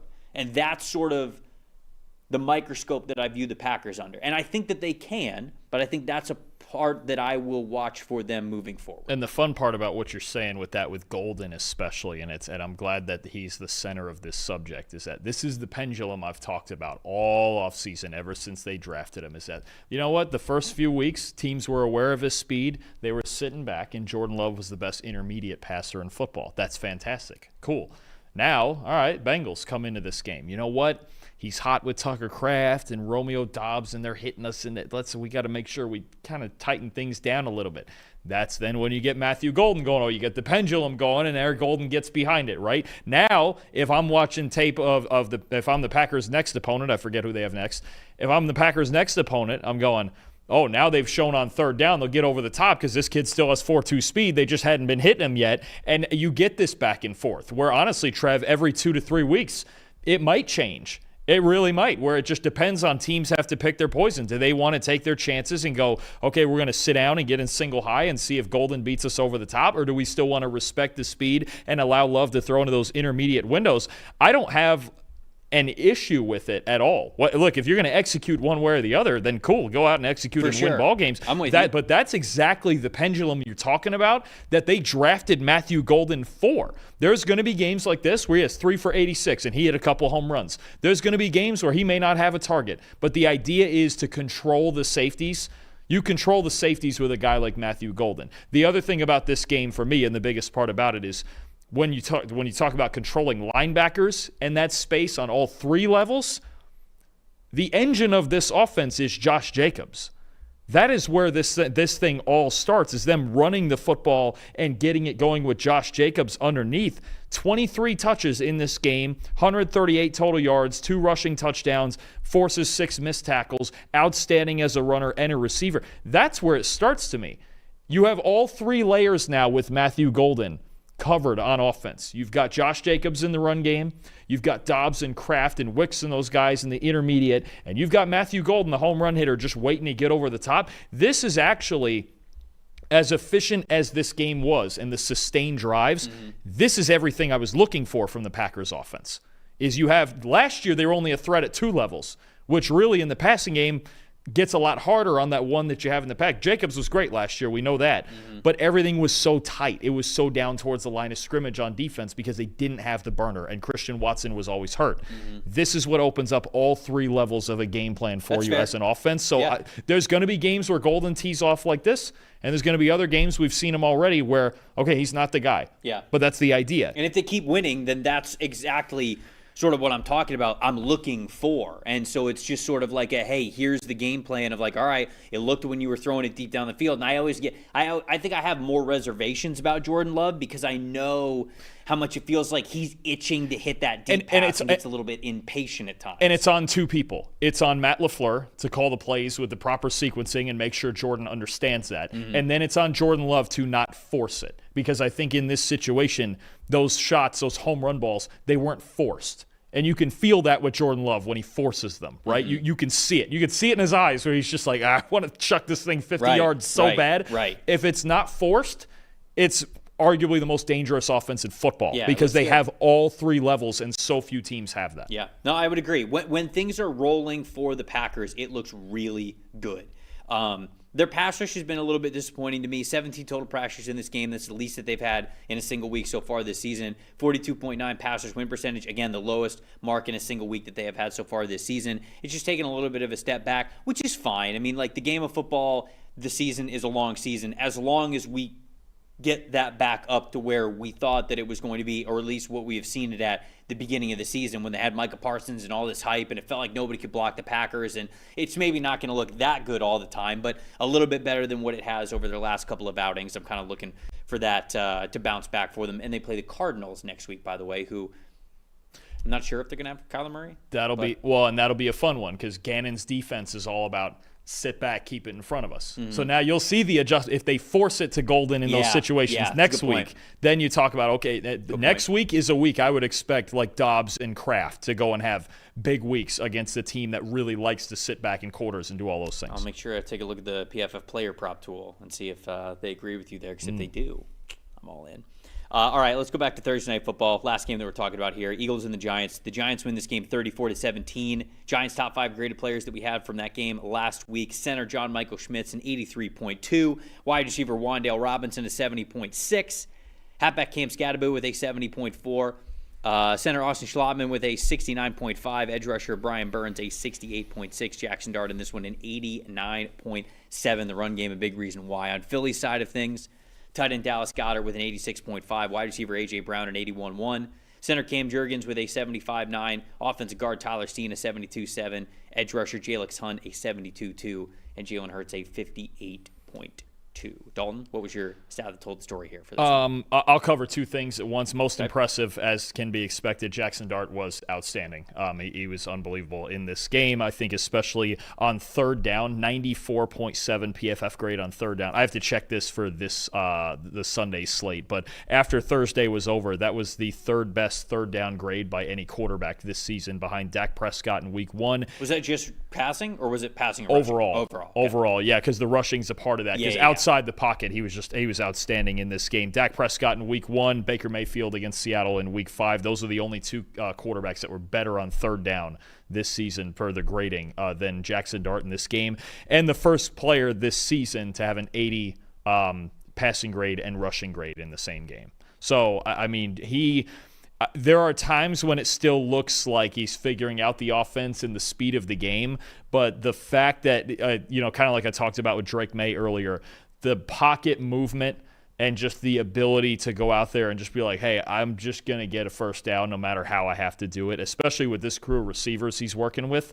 Really impressive stuff against what it's supposed to be a really good defense for the Eagles. And the other thing I got to point out, and fun fact, Trevor, our film breakdown later this week is going to be on this Giants run game and the O-line and Dart and Scadaboo and all of that specifically. We're going to have fun getting into that. That should come out on Thursday. This Giants offensive line in this game, and against what's generally a very good unit for the Eagles on defense, a 77.8 overall grade, highest this season. There was only 2 games last year where they were higher than that. That was against the Saints and Panthers, who had the 2 worst D-lines in football last year. 78.9 run blocking grade. Dart was sacked twice. We charged both of them to him for holding the ball too long. So this offensive line is playing a lot better, of course, in part because Andrew Thomas is back healthy. Yeah. And 2, in the run game, Brian Daboll, when I said he's really gone back to 2022, this is going to be a big theme in this breakdown we do later this week. He's gone back to, he basically has taken that 2022 binder off the shelf that he had with Daniel Jones and Saquon Barkley right back to it. They've gone from a heavy zone team to a heavy gap scheme team running power and pulling people and pin pulls, and everything that they're doing up front is making it easier on their offensive line to see where they need to be. And it's all coming together, especially, I think, in the run game more than anything. We've seen that with the yardage totals and things like that, but Daboll has basically just taken that binder off the shelf and gone, hey, guys, we don't have Malik Neighbors. We're going to run this offense. And we made the playoffs with it. We may not do that this year, depending on how many wins we can get, but this is how we have to do it. And we have Cam Scadaboo to run through your face, and we have Jackson Dart as, respect when you want to run options and things like that.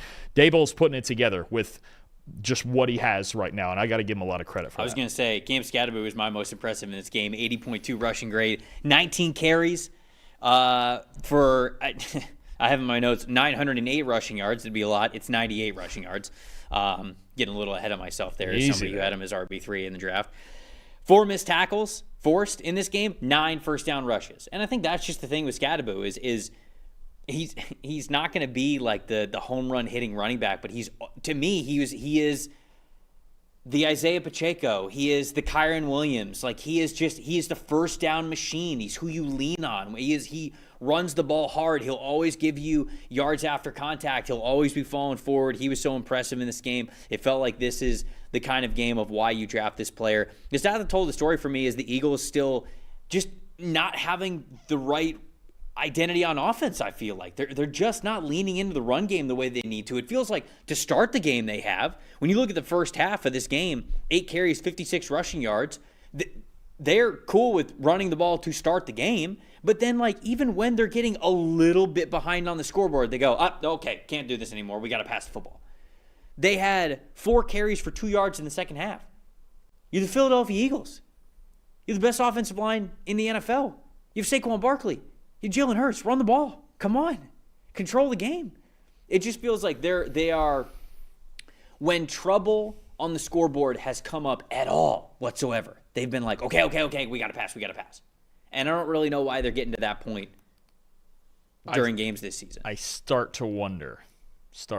If it's not just the scoreboard bit. So 18 in total, 18 design carries for 61 yards. Mm-hmm. 31 of those yards were on the first 2 plays of the game. Okay, good start. Right, which means then the other 16 carries after that got 30 yards.